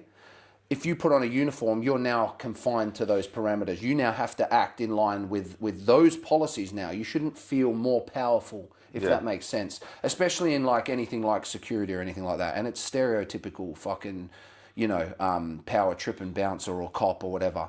But that can also apply to management roles. And I've been in management roles in the past. And my boss at the time has said to me, I know you're really close with all these guys. You need to snip that. You can't be that. And I'm like, just let me do my thing for a bit. Because my opinion is, as a worker or an employee, I respect and work harder for the guy who's fair and reasonable and not a jerk and not power tripping. I will go out of my way to help that dude. I'm not going to go out. I'm one of these fucking like kids in school as well, man. If you told me you must do this, I'm like, I will find so many ways to fuck your plans up, man. Just because you were a jerk about it. Yeah. And that's unfortunately or fortunately carried along with me in my life. Slap something on my desk and say, do that. I'm like, nah, dude. Like, I'm just not going to do that. Yeah. Man, I will help you for, I won't ask for shit. If you need help, I'll help you. But it's an attitude thing. Yeah. So I was like, no, these are my boys. A lot of them have been here longer than me. I'm not going to now pretend to be their superior. They will hopefully have enough respect for me as mates in our normal relationship that they'll just fuck. And all I was doing was like, certificate 3 in security, just refreshing or teaching new or whatever. I ain't going to stand up there and be like, I'm your boss, you do this, you do that, because then I know what I'd be like. Oh, fuck yeah. So I'm just like, and when someone was fucking around every once in a while, it'd be like, hey man, why are you being a fucking prick, bro? Like, you know me. Sorry, bud. Like, it's all good. There's no problem. I just don't like the tyrannical, I'm your boss, therefore you must now listen to me. 100%. Fuck off, bro. Like, it's not, for me, and sometimes it's worked against me in my life, man, but I can't. I will treat the janitor or the homeless person the exact same way I'll treat the CEO of a company. There's no difference for me. Yeah. And every human should be judged on them, not on their role, not on their title.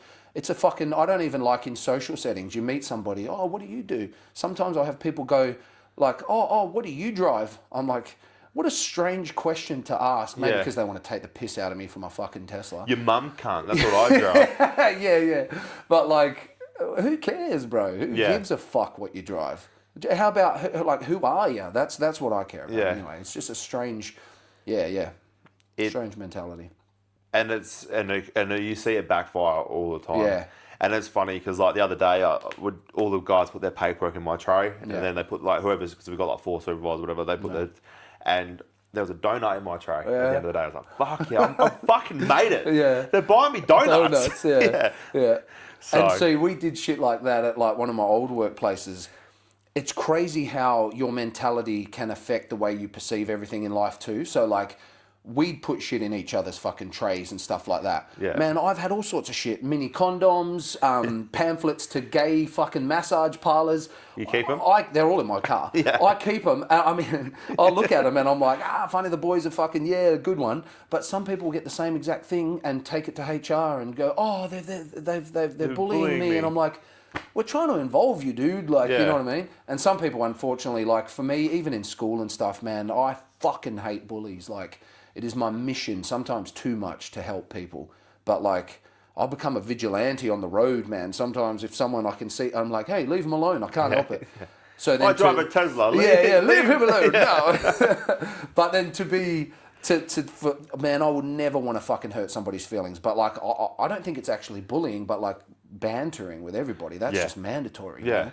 But how fucked is it at work these days? Like, as you said, we can be talking in what we think is a private setting, and old mate over here gets upset because we said a yucky word or something. It's a bit strange. Discharge. Yeah, like discharge. Even the fucking skate park video. Some people were so caught up in the fact that I said retard. And I'm like, look, man, I would never use that word in a derogatory way against anybody with a disability. And it actually pisses me off because I'm like, oh, so you attach disabilities to that word, do you? That's your problem, not mine. Yeah. I'm talking about it in a fucking, I'm not even thinking that deep about it.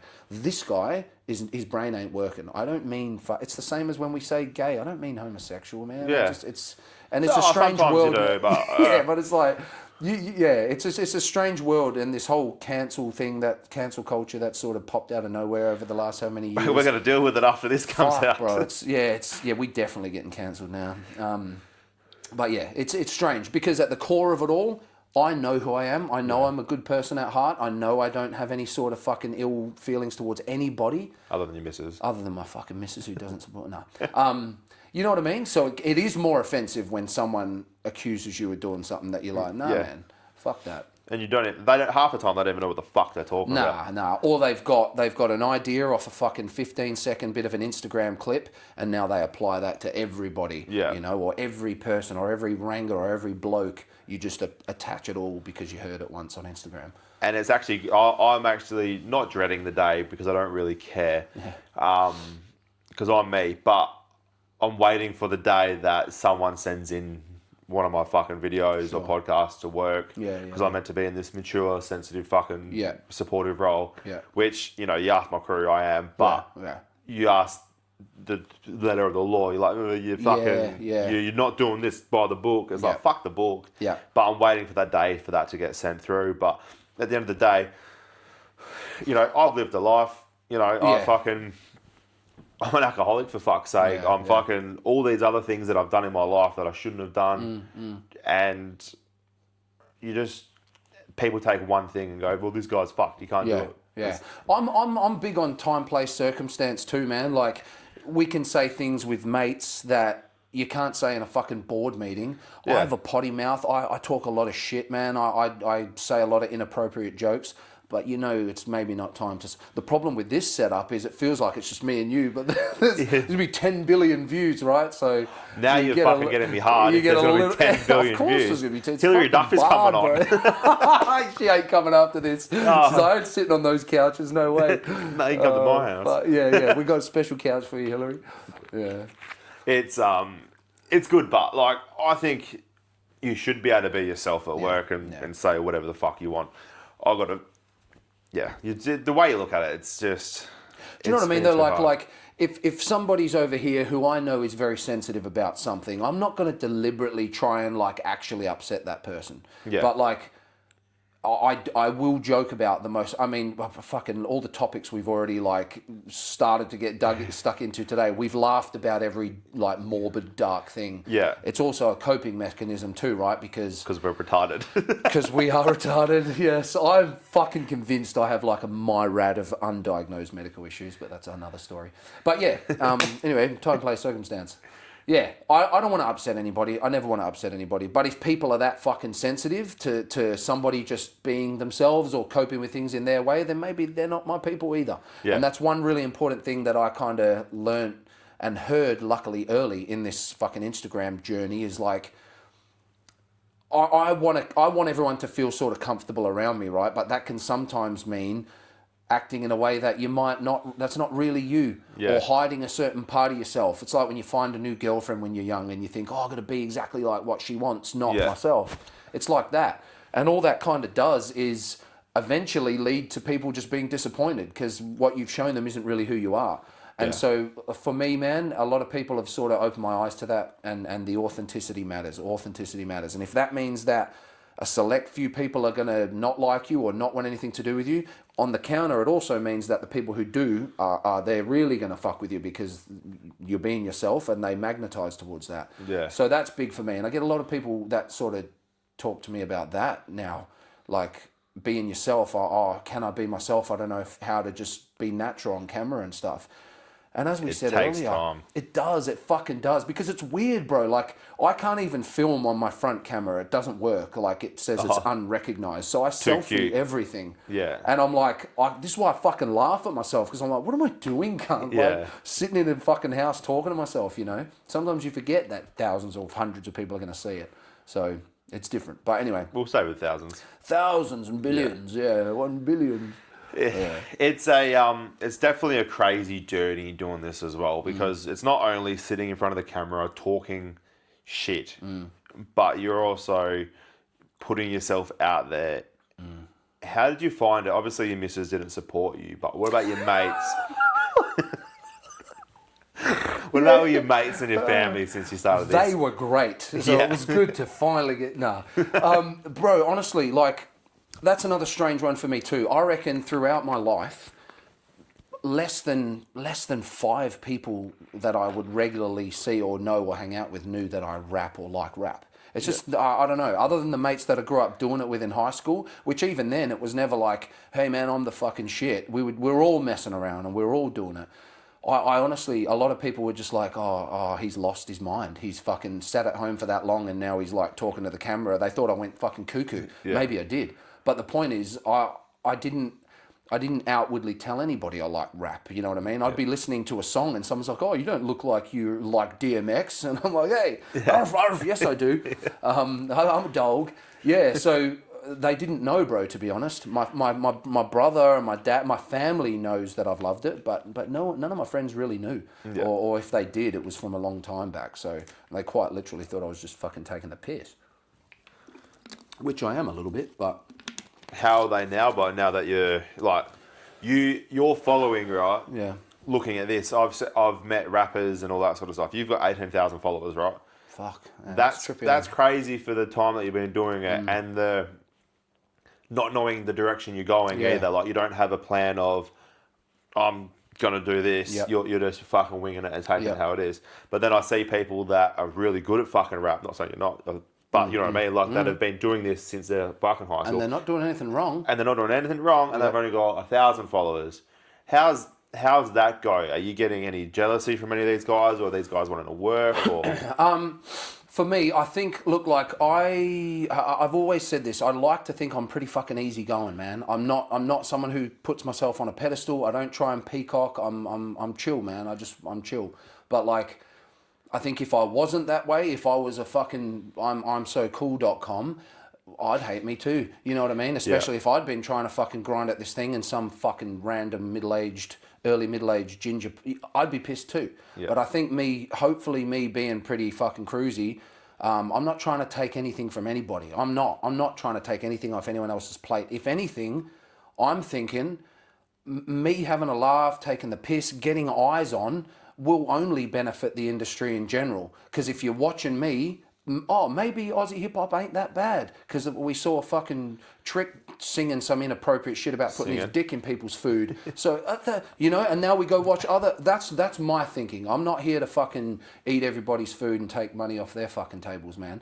But I'm also not that stupid. I understand how that could look, feel, and be for those guys, because I fucking know they're out there. I know some of them personally, like guys that deserve way more eyes and recognition and notoriety in the industry than they have. And I'm talking guys with fucking 600 followers, and I'm like, if that guy doesn't make it, it's rigged, you know? So yeah, there's a little bit, and there's certain people where, yeah, like I might have followed and reached out and sent a message, love your shit, whatever, and you get nothing back and you get ignored, and it's like, man, I don't give a fuck. Social media ain't like real life. But at the same time, I'm like, that's cool. We don't have to be buddies. But if you're not going to give any to support to people, well, I'm not going to give any. But that's fine. We can just 100%. Operate. That's cool. But yeah, you can feel when someone's a little bit funny about it. But I also think there's an angle where some guys may think that I've come in and I'm like taking the piss out of the industry or Aussie rap or making a joke of it, and I'm not, because like I said, this shit's in my heart and in my blood, and it always has been. I fucking love this stuff, and what I want to bring new eyes into the industry, and I think I'm doing that. Like, I have people say it to me like, oh, I don't like Aussie rap, but I'll watch your stuff or I'll listen to your stuff because you're funny. Okay, cool, man. Like, maybe when you listen to enough of it, now you do like Aussie rap, you know? Yeah. So... but there's always some, like, out of the odd genre that you do like. Yeah. Like, I'm not really a punky, poppy sort of person, but you throw on Avril Lavigne tune and I'm fucking... yeah, like as if we all didn't know her song back in the day, you know? Well, I know her new songs. Yeah, I didn't even know she was still going. Oh, yeah, she's signed with Travis Barker now. Fucking hell, I didn't know that, yeah. So, yeah, if you're in Perth, Hit us up. What, Avril and Hillary could come on at the same time. Imagine the smile on my face. Fucking hell, yeah. Just doing the old double yawn. Yeah, there's a hot tub in here next week. Yeah. Oh, shit. Just a yeah, leather we do them from the couch hot tub usually. Feel free to get... Yeah, no, stop it. Yeah, no, that'll scare him away. But yeah, no, definitely hit us up, Avril. P.S. So from your limited experience with like Instagram and YouTube and social media, how are you conquering that coming from like a security guard that wouldn't really be in your vocabulary of running? No. How are you doing that? I like I said, like I just try to think of it from a problem solving. I just put my fucking problem solving hat on. I'm like, all right, here I am. When I first started this Instagram, I put out a few like songs that were just covers of someone else's beat and tag them up in it and all that. Nobody gave a fuck. Nobody stops to listen because there's 1,000 motherfuckers putting songs and they're all good. Everyone's talented now. You know, it's saturated now. Like when you didn't have the internet and Australian Idol was the only place to watch people sing or be shit. Now, man, it's saturated. There's good singers, there's good rappers, there's good performers, everything. And I am not the best or near the best of any of those things. But I think I just did something different. I just came at it from a different angle. And I just try to do, like I said, the 3-second window. Okay, well, how can I get you to watch the first 3 seconds of my video? Because an AI photo of me as a rapper wasn't doing it. Yeah. So that's where me going, right, my wife said I'd never be an Aussie rapper, so blah, blah, blah. And by the time you're sitting there going, oh, this guy's going to be fucking stupid, heaven forbid, they might go, hey, he's actually all right. Let me see what this guy's all about. Because you're confused as fuck, that's fine. But now you're on the page. Yeah. And that just seemed to that one little thing just seemed to take off and start the traction. So then I just kept doing that for a few months. And then it went into something totally different. Now I don't even do that anymore. I forgot about that. Now it's just like fucking went through a period of just screaming at the camera, freestyle, baby! And then that went off, you know? So yeah, and now I'm doing fucking Liverpool accents and I'm like, it's not even rap. My thing is, bro, because now you said like I got 18,000 pairs of eyes and ears that I might be able to send to my Spotify or my streaming service. That the guy who's doing all the right things and followed all the rules that you're meant to follow, who has 1,000 followers, unfortunately doesn't have. Yeah. So, and man, if I don't get anywhere out of rap, that's fine. But already the doors have started opening for other avenues and other things. So that's great. And the best part for me, going back to the reward thing, I'll meet a guy about doing a song together, doing a few songs together, and then I'll meet a guy who does beats and then before I know it, these two are making songs together. I'm like, how sick is that? Yeah. That's cool. That's the kind of connections and networking that I think we need more of. And then there's this whole fucking, obviously, man, we're a country divided by states, right? West Coast, East Coast, and North. I'm like, who gives a fuck? We're all Aussies. Let's all work together, man. Like, I don't care if you're from... and this is the thing, I'm ignorant to all the rivalries and all the... I don't know all that shit. I'm just like, I want to work. Do you? Let's do it. So... I think the only rivalry that matters is the state of origin. Yeah, bro. See, I should have played rugby when I was a kid, but even that, I'm not even big on rugby. I just, but you got to have a team, I reckon. Which one do I need to have? Yeah, you got the Blues. Oh, the Blues, man. I mean, fuck. I don't know. Hey, I'm just. I hope they have a good game. You know, may the best man win. The only thing I can watch is fucking MMA. It's honestly the only sport that I can actually sit, and I'm a nerd for it. Like I'm a proper nerd for it. I find out all the fucking backstories on everyone, and I get to know them. I want to know I'm a full nerd for it. It's funny because you meet some of the dumbest cunts ever. Yeah. And they know everything about MMA. Yeah. They know the backstory, it's the who autism, to bet on. Man. Yeah. Yeah, dead set. Were you disappointed with McGregor's last? Yeah, this is on camera. That was so I was like, just walk out and throw a fucking jab, mate. Like, what are you doing? But because I was a full fucking fanboy of McGregor. Like the way he came up and his mentality before he got famous, before he was in the spotlight, he was a twisted fucking psycho. And he directed it in the perfect way. I used to love that. His mentality was solid. So I still hold on to that guy, you know. And his like, the interviews before and after, the showmanship there of just being a fucking character, I think that's what I love. The same with like Nate Diaz. Like him and Nate Diaz were fucking... He took me I took a long time to warm up to Nate, and it wasn't even about the Connor thing. It was just like, I don't know, it just took a long time to warm up to him, but he's such an OG. Connor, though, it was like... His I think he's obviously more well known now globally for probably the wrong reasons. Like even my missus, I've got her into the UFC now because like I said, I'm fucking religious on it. So she had no choice really, but now she's into it. She'd never seen a McGregor fight or didn't even know about him. She just thought he was like a drunk who's always partying, you know? And I'm like, man, we're going to take you through some highlights. Because back then, the man was he was the shit for a while there. So anyway, rugby. And then it probably didn't help that he did that Roadhouse movie. Yeah, and that was weird. The character that he played was sort of the character everyone thought he was. Yeah. And I don't think that quite added up. Gyllenhaal, whatever his fucking name is, like fucking great actor. He's good, man. But I just felt like. And what was mine? Heard. I said gooder before as well. Yeah, hell yeah. But yeah, I just feel like he sort of played on that a bit, but then made him look a bit silly. Me too. I was thinking to myself when he first came on, I don't know how they filmed the fucking scenes and in what order. I felt like his accent changed, and I felt like it was like two different characters. It was almost as if he settled into it a bit, but the bit where he was like forcing this weird accent and stuff, I reckon it would have been better if he just talk like him. Yeah. He just could have come out and talked like him and it would have been good. But who knows? Maybe he was getting fucking shit to ham it up from the producers or something. I don't know. Mate, here's one with millions of dollars, and we're the ones that are sitting here on the doing, couch going, Hillary Duff, come on, we sell farts in jars. Fuck's sake, yeah, you're not wrong. But yeah, I was disappointed, man. I wanted to see. Honestly, I respected him for getting back in the cage after the snap leg and all the bullshit. I'm like, it's a big deal to get back in. But fuck me, I would have liked him to just be careful. Just do it normal. Yeah. You know, so we'll see. Who's your favourite fighter?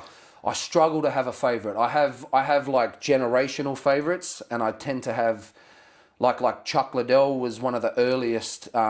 He was one of the earliest like superheroes when I was first realising that WWE wrestling is not real fighting. Yeah. And me and my dad used to fucking go. He's like, it's not real, mate. It's like, how come they're bleeding then? He's like, it is real. And then I saw a UFC fight, and I'm like, holy fuck, like that's fighting. So it was Chuck Liddell. I've always been big on Anderson Silva. He was fucking, yeah, man. There's a lot of fighters that I like to see him do well. More recently, like everyone loves fucking Sharma, Alex Pereira. He's a fucking weapon. Paddy Pimblett has fucking, because he came in as a bit of it was almost like he was a token piss take, but he knew, and I think his people knew, we're not a piss take. He's done well. He's done really fucking well. I still remember he's got the best line, I think, at the end of the end of a fight, talking about his mate that killed himself. Yeah, he does a lot of stuff like that. Yeah. And that's the thing, a lot of people didn't see that side of him. They see this little fucking immature idiot, and they judge him. Yeah. But the man's dead set a weapon too. He's tough as. And I think he's just sort of starting to get his like the fruits of his labour now. People start to recognise this guy's for real. He's not just a the fact that he just fucking bulks out and pigs out and then gets back into shape. It's wild. But see, even that, when he got into the UFC, you could see he was like talented and stuff, but physically he looked like a kid. Now, whatever the fuck he's done and changed, the man comes in like a proper weapon now. Like it's not the same guy that started, you know? Yeah. So, yeah, but like I say, I'm a super nerd for it, man. Like I have friends who coach and know fighters, and that's a super fucking proud thing. A sport that I already love, to then see like close friends of mine achieve their dreams and train fighters and stuff, and that I can now watch and get all giddy and G'd up for. Like that's fucking cool. And then you automatically support them as well. Of course, I'm like that's what I'm saying is cool. Is like I would have known and supported these guys anyway. They're from my hometown. But then. Like I've got a situation where like a friend of mine is actually fucking involved in training them. I'm like, damn, that's sick. Because if he trained ballerinas, I'd go like watch him and support him. But it's the fucking sport that I love. Would you watch him or would you watch them? I'd watch him watching them. You know? That's I'm like, look at my big friend. old circle jerk. Yeah, boy. Yeah. And then like my old man, he coaches boxers and stuff too. And boxing, I grew up loving boxing. I just watch the MMA more so. But even that, he's now got fighters or training fighters that are going pro and stuff. It's like, it's fucking awesome that the people I love and the people around me are doing stuff that I want to support and enjoy watching anyway. Yeah. Fortunate position to be in.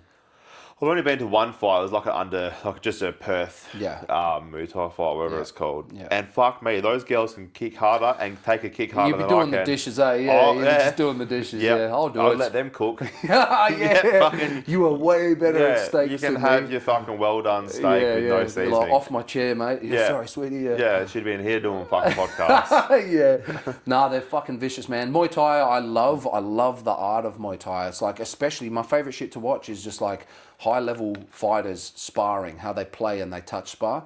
It's, it sounds great.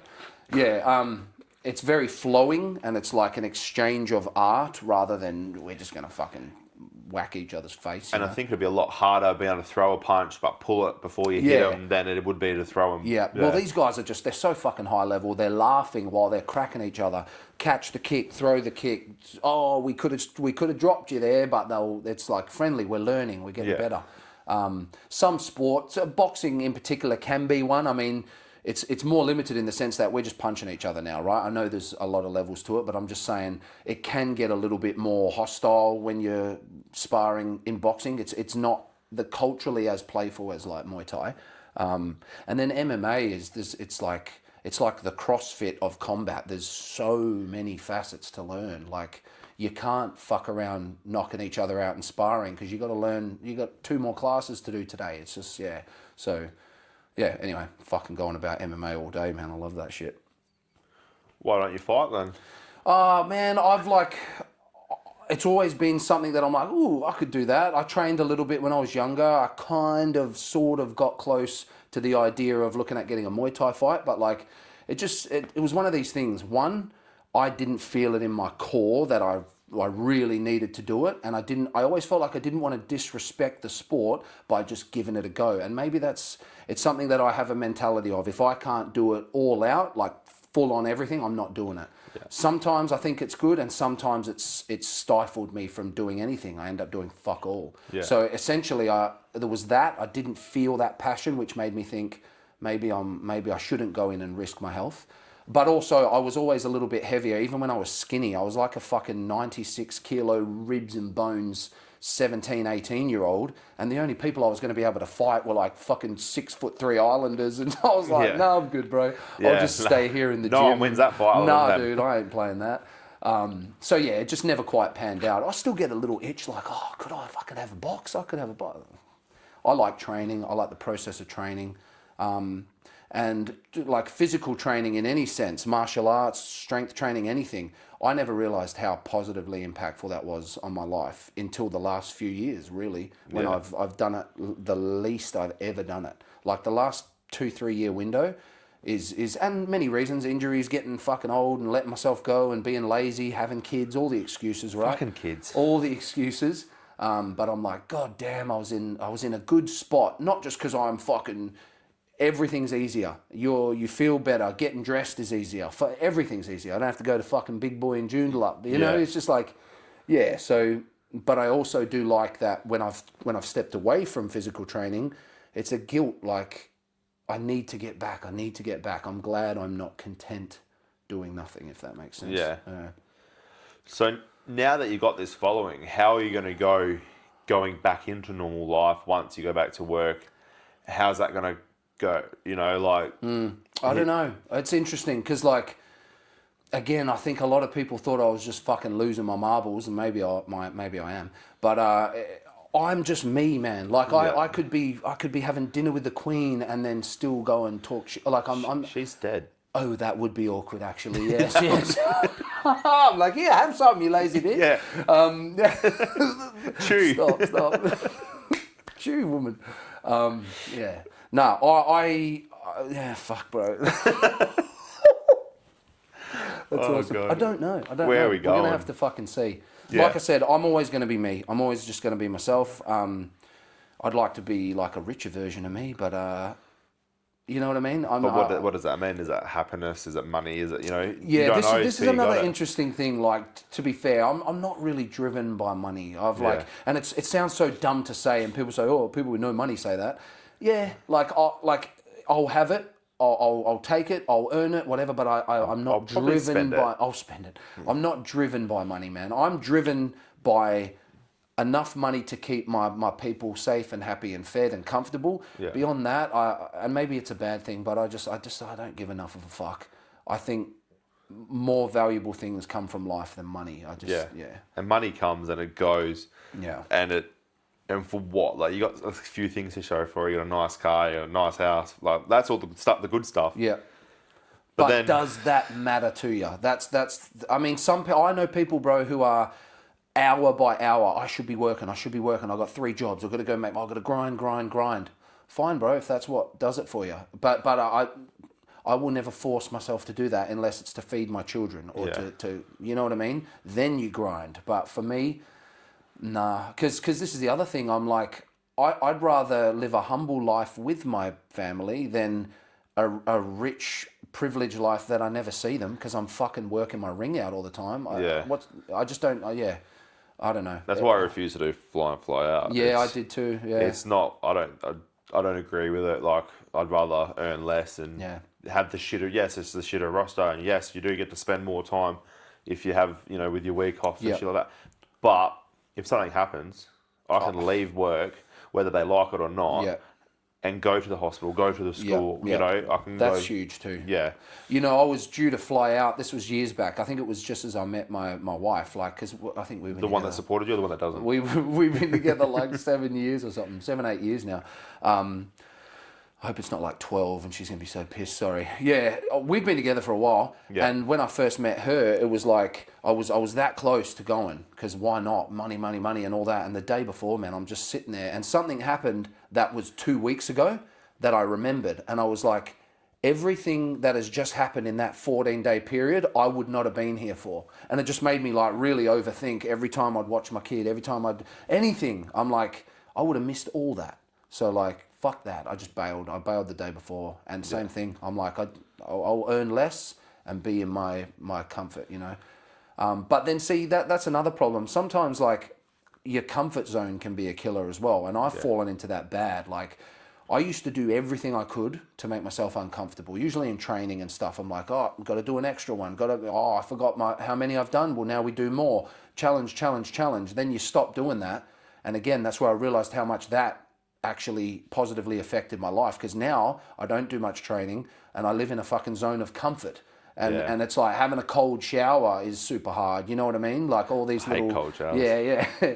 But I think being too comfortable, whether it's in your work or something like that, you need to have some sort of stimulus or man, my reason for training used to be, I think I'm going to get beaten up going for a walk in my neighborhood, or I think I'm at work and I'm like, I'm too fucking skinny or weak to deal with the guys I got to deal with at work. So there was always a motivation of like something negative happening that would make me train.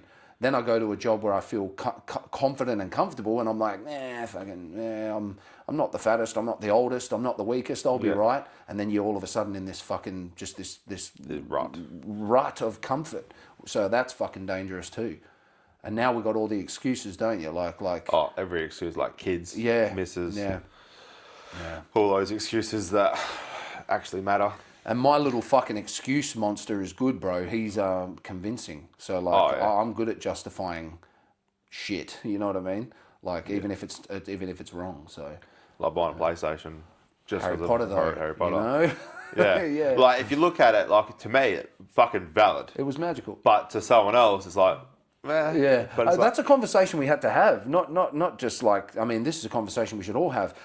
I don't value some of the things that my wife might value and vice versa. But we needed to learn that, okay, you're allowed to do that and I'm allowed to do that. Like painting their nails. Yeah. Why? Yeah. Well, I've got to say, man, my missus is fucking low maintenance. She's good in that way. She's very low maintenance. No, I'm very lucky mine's really good. Because I'm low maintenance too. But like, yeah, she's good like that. I don't have to worry about that shit, which is nice. $1,000 on your hair and a fucking this and that. And I'm like, no.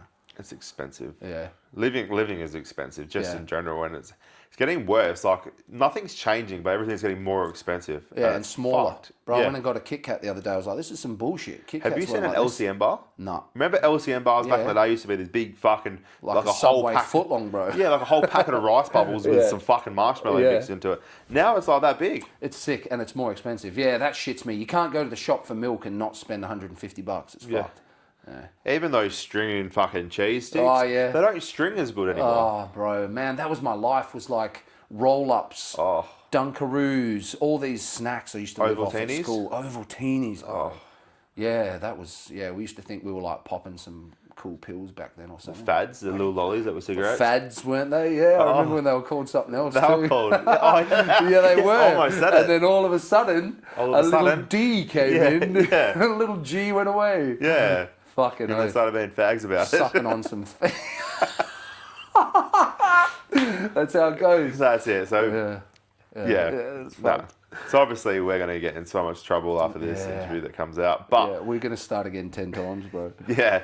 No, we'll be right. What's the worst that can happen? Yeah, we go to jail and everything. It'll be great. Well, lately I've had people messaging me guests' criminal records. Oh, wow. And going, do you want to support this person? Oh, wow. And I'm like, okay. well, I'm not supporting that person. That was a long time ago. Yeah. I'm supporting the man in front of me.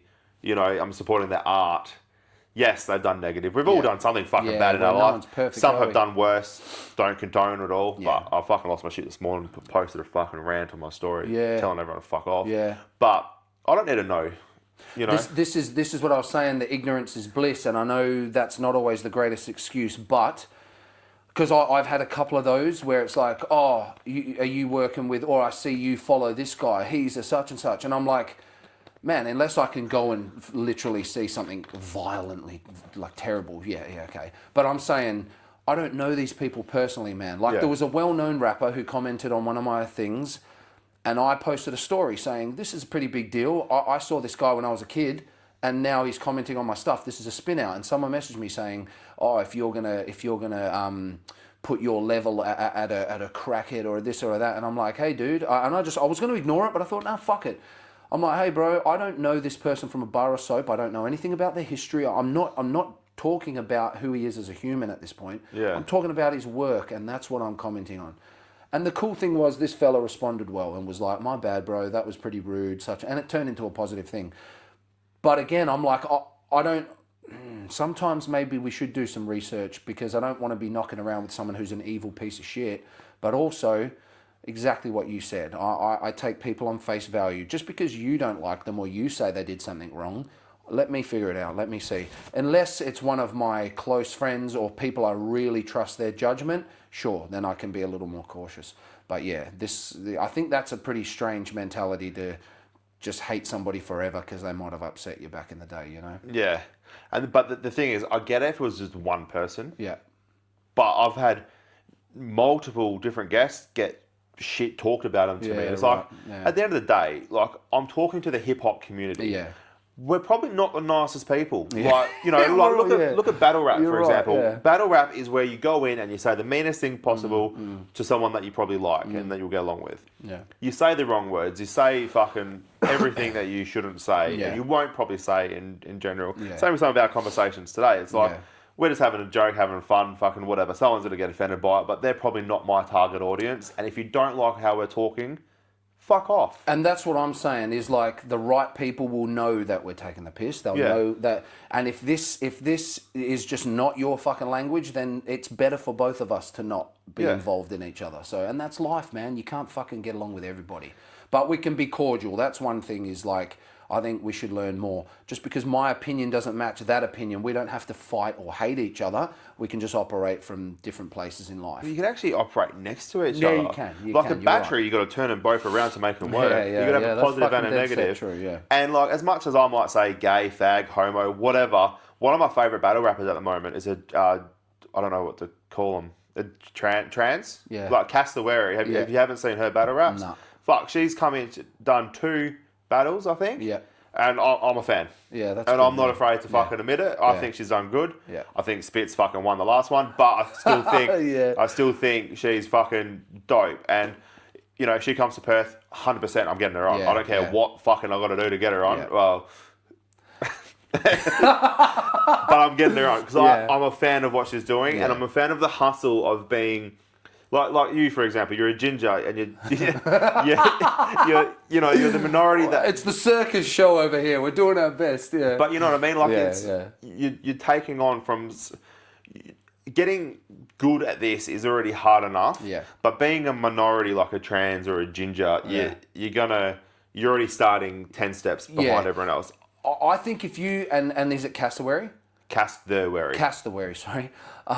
Yeah, I think if she came in thinking everyone's going to be really lovely to me and no one's going to mention the fucking elephant in the room, you'd be silly, right? So I don't know cassowary, but I'm assuming that she's pretty fucking like up front and open, and it is what it is. Because for me, right, as you said, I'm a ginger. I was super, super overweight as a kid all through school. But, like, what are you going to do? Hurt my feelings with words? I don't care. Because I'm self-aware. I already know. I already take the piss out of myself for it. So it's like, cool, bro. I don't care. Yeah. Whereas I think if you don't accept and embrace your flaws or your obvious... There's this thing, right? And I talk about this with people, and some people don't like it. I'm like... Naturally, when we see somebody or something, you instantly, especially if you're fucking arguing with them, you instantly go for whatever the first thing that stands out. Oh, yeah. I think it's powerful if you as the receiver know what stands out about you. Because then it's not a shock if somebody fucking slaps you in the face with it. Yeah. What do you mean I'm fat? What do you mean I'm ginger? And now I'm so sad. Like, no, I've already done that calculation in my head a billion times. I don't care what you have to say about it. I'm not offended. You know what I mean? And if you're smart about it, you already know what they're going to say, and then you just say something meaner to them. Yeah, if I got massive teeth or a fucking giant, big ears, embrace that shit and fucking run with it. And I don't know if this is still a common thing amongst like school kids, young men or whatever, or young people.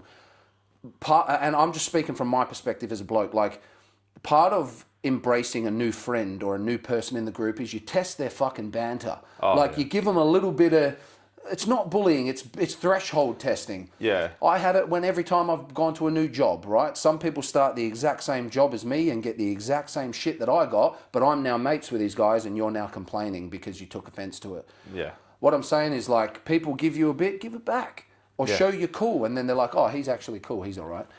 I think it's pretty easy to tell the difference between when someone's bullying to when someone's bantering. Yeah. You know what I mean? Like, don't get me wrong, I was a bully when I was in school. I was a fucking fuckwit. I broke a lot of... I burnt a lot of fucking bridges in my life, but I own it. Yeah, you know, that's good. And now I'm trying to change that. And it's really good because there's a guy that... who's going through some shit at the moment. We went to school together, and we weren't friends. Well, we were friends, but we weren't. We were friends, and we weren't. We always argued. Fucking 1 minute you hated me, next minute I hated him. But now, like, he's going through his shit, and I'm there for him. Yeah. And it's good. And he's like, fuck. Out of all these years, you're the cunt that's gone. Never would have expected that. Yeah, don't do this, don't do that. You know. And then when I had my pet store.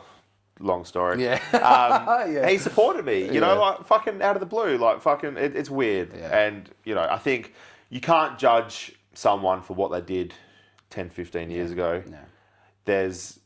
We've all done wrong. Yeah. And I think there's as long as you learn from your mistakes. Yeah. I'm all for second chances. I'm all for that stuff. Cool. I'm not a fucking perfect person. I'd like to think that no one sits at home today and is badly affected by anything that I've done in school. But I could be wrong. Maybe other than that weasel at skate park. Yeah, other than him.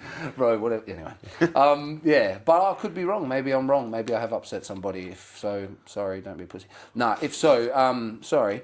But there was always good intentions, is what I'm saying. Maybe I pushed it a few too... Yeah, I'm thinking of a few things. Yeah, I was pretty bad, actually.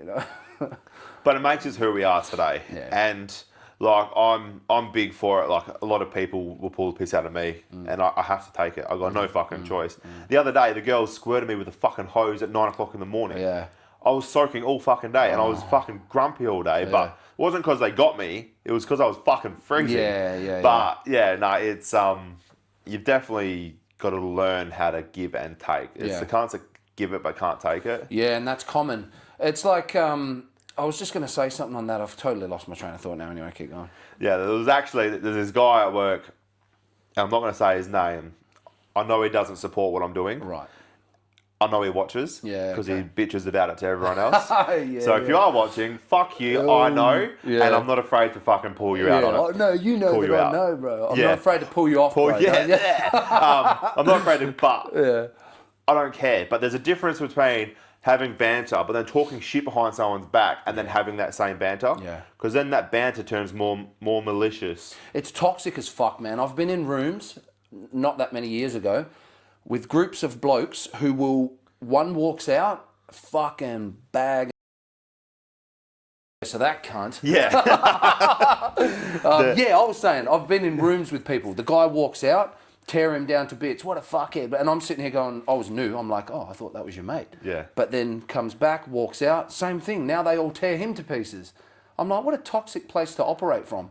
And a lot of the time, bro, like I've been through some shitty sort of mind states myself. Like nothing terrible, but you know, where everything, your perception is everyone's against you and everyone's out to get you. And like, for example, road rage was a fucking big one for me. I'm somebody who will let things go, man. I'm not fussed. I'm all good. Bump into me. Sorry, man. I'm all good. It's all good. Let it go. But I was going through this period not so long ago where I couldn't fucking let it go. I was that angry, and it was like because of my situation and myself and my health and my state. I mean, everything was just feeling heavy. And mate, every fucking thing that happened on the road, I'm like, nah, you can get it back, chop you back. And it's like, find yourself in these ridiculous scenarios. And afterwards, I'm like, well, I'm not 10. Like, what the fuck am I doing? Switch the mentality. I don't get road rage anymore. All of a sudden, everyone's nice on the road. It wasn't everyone. It was fucking me. You know what I mean? Yeah. I am the problem. Yeah. So I think it's like, and the funny part is, it's like, I'm like, I'm not starting any of this. But you're not letting it go either. And the fact is, life throws shit at you. You fucking get on with it and let it go. And man, there was a couple of times where I'm like, literally, what am I doing? What am I doing? It's so out of character. And it just hit me harder because I was like, I've always felt in control of myself and my emotions. And I generally pick the right fucking decisions. But for a while there, it just wasn't happening. And it was the first time I've had to really fucking self-reflect and be like, no, man, that's what's going on in your head because you're disappointed with yourself. You assume everybody else is, you know what I mean? It's pretty shit place to operate from. But I think a lot of people live like that. Whether they fucking drink it away, smoke it away, do whatever, whatever they do and hide and mask whatever their fucking pain is and then talk shit and project their hate onto the world around them. It's quite fucking common, unfortunately. Yeah, and unfortunately, it just happens too often. But with this guy at work, I think it's just because I'm a better person than him. Yeah, is it the looks? Maybe it's the looks. Oh, it's probably everything. Could be everything at once, yeah. Could be everything. It could be. But hey, what do you do? And I'll probably get your shit for saying it, but I don't. Mate, yeah. It got to the point where my granddad died, right? Yeah. I took 2 days off. Yeah. How dare you? He goes, his granddad didn't die. He just wanted to do his podcast. Oh, come on, man. And then it's like, and then the next thing is talking about me showing videos of my missus to him. I'm like, can't. Jeez. Well, if I did that, my missus is hot. So fucking, what are you got to say about that? Like, she'd bash her, but she's not. She's yeah. Yeah, a strange place to operate from. Hey, I just what gets me is like, I'd rather be someone who's like. Oh yeah, all good, man. Like, I'm cool with that guy, so let's just leave it out. I don't want to hear it. But everyone fucking plays along, don't they? Like I say, when that guy's leaving, they all, yeah, ha ha ha. It's like everyone wants to fit into the immediate circle around them and are afraid of being isolated. Man, I like to fucking fit in, but not at the expense of like my own morals or my own. I'm quite happy to be the only one in the room who everyone hates if it's for the right reasons. You know what I mean? It's just yeah, and that particular workplace, like I saw a culture shift, the whole culture shifted because a few guys started coming in, shutting it down, and it changed. So like it can happen. Like I said with the guy who messaged me, a crackhead is your fucking pinnacle of, and I'm like, one message back and all of a sudden we're talking positively about this crackhead now because one person switched the thinking. And I've had it done to me, man. I've whinged and complained and had someone close to me go, hey man, how about if you think of it? And I'm like, yeah, it's me. Sorry, fucked up. I'm being negative. So sometimes it just takes someone to fucking slap you in the face with a bit of, hey, you know, wake up a bit. And it does. It makes you realize it's not cool to be a fucking, just join in on the toxicity just for the sake of it. Yeah. So, yeah. It's crazy, but because it's just too often. Yeah. But then they play the victim. Yeah, of course. When they get called out for it. Yeah. So, but what do? So I think you just do your thing. Do your fucking thing. Be yourself. It's like, yeah, man. I mean, I'm a 36 now year old ginger who's like trying to be a rapper. You imagine the shit some people think. And sometimes, like, again, I expected to get a lot of shit online. But to be fair, man, like, 99.9% is just overwhelming, positive, fucking good people, positive stuff. People can see I'm taking the piss, I'm having fun with it. But there's always those few, hey, who's like, oh, go look after your kids, mate. Or it's just like something to say. But why do you need to look after your kids when your missus is at home doing it? The woman's built for that. Like... So we're going to get a lot of hate after this. Oh, bro, I'm going to be so nice when I get home knowing what the next few fucking days will be like. Monday. Yeah, I'm fucked, yeah. Do you reckon she'll watch this? Yeah, I reckon if we make it long enough and she's like, 3 hours, fuck that, maybe not. The problem is, but we've been saying this since the first 5 minutes. I think the first topic was taking the piss out of him, yeah. Yeah. Fuck. We've said some nice stuff. Yeah. Haven't we? I think we have. Yeah. I don't know, we've called a lot of people cunts. Yeah, that's all right, yeah. Yeah, but they probably are. They probably are cunts. Yeah.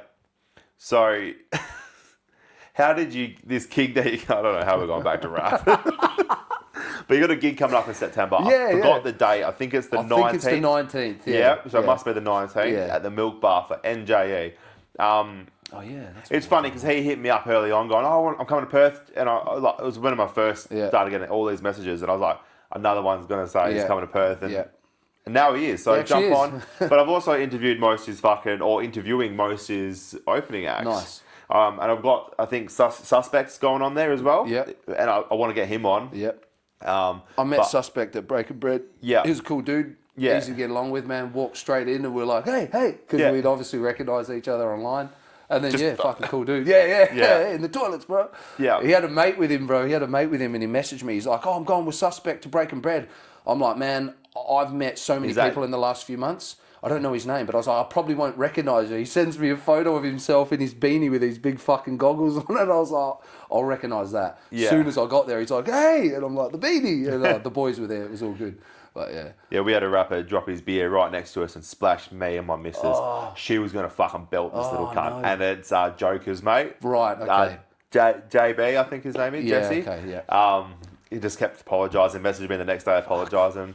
I said to him, mate, I told my missus that you messaged me saying you threw your beer at her because you thought she was fat. So now she is going to bash You're now on the hit list, bro. Yeah.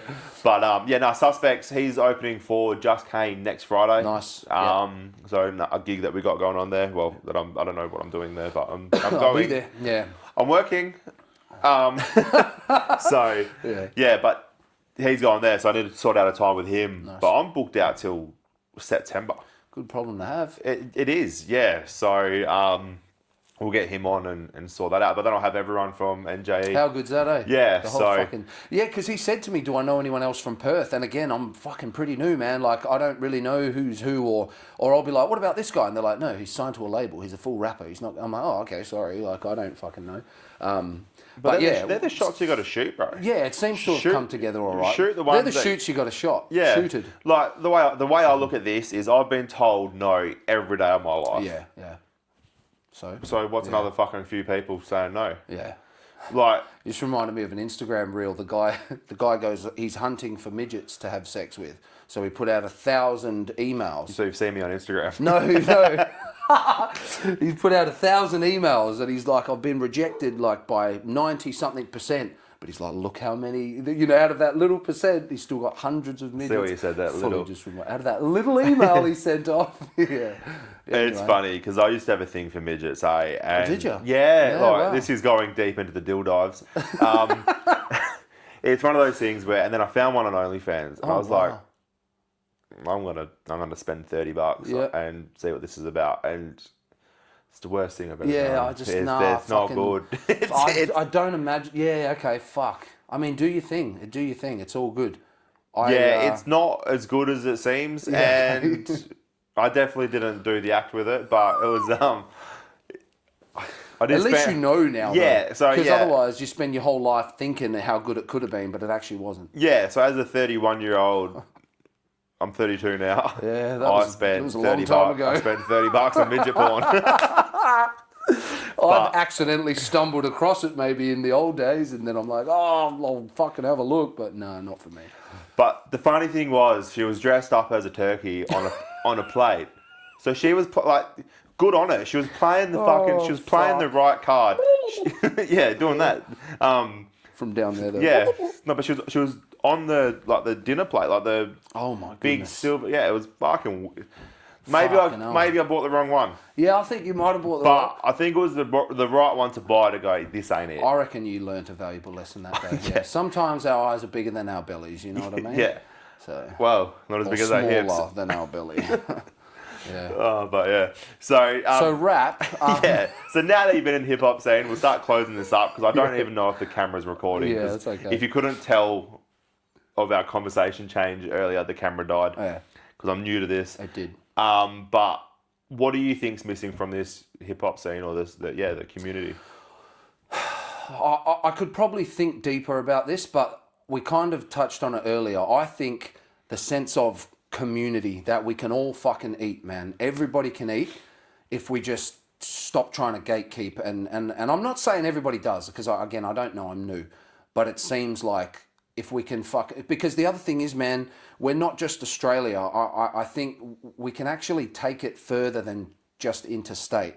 And like, I communicate with a lot of people, whether it's the UK or America. Heaps of New Yorkers seem to vibe our shit.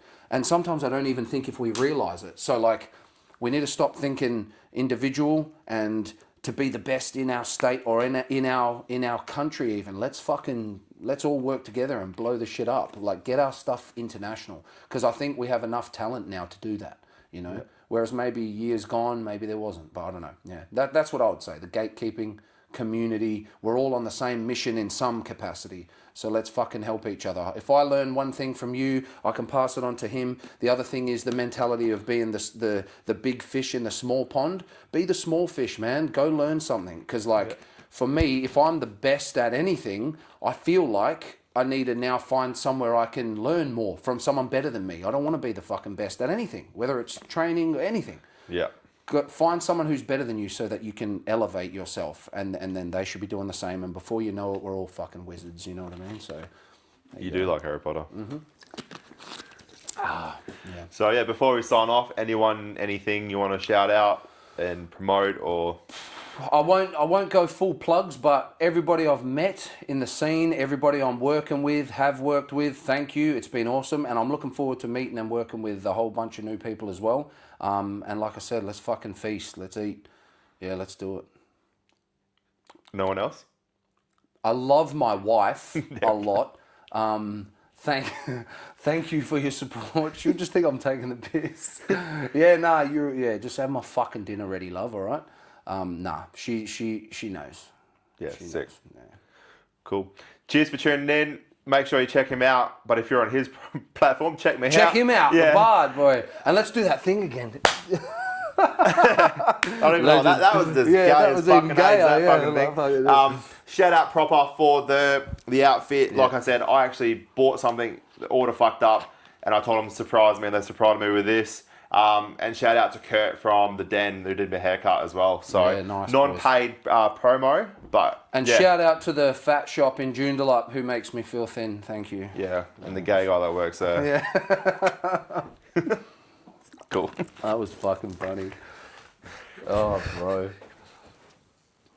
Trik and JK roll heads off the pavement, stains on cheap shirts and a briefcase with bank statements detailing cash payments and transactions made from offshore banks in locations where no name, no postcodes and no payslips. One wrong move will have you cunts wasted. I feel the spirits of dead men who failed to be patient, stabbed in the back by their best friends, death they will face it. Talking shit'll get you lifted and chip needing a facelift. And one party your face split into 10 bits and bits of string stitching, cut skin thick as toothpicks. You want a ROD or not, cunt?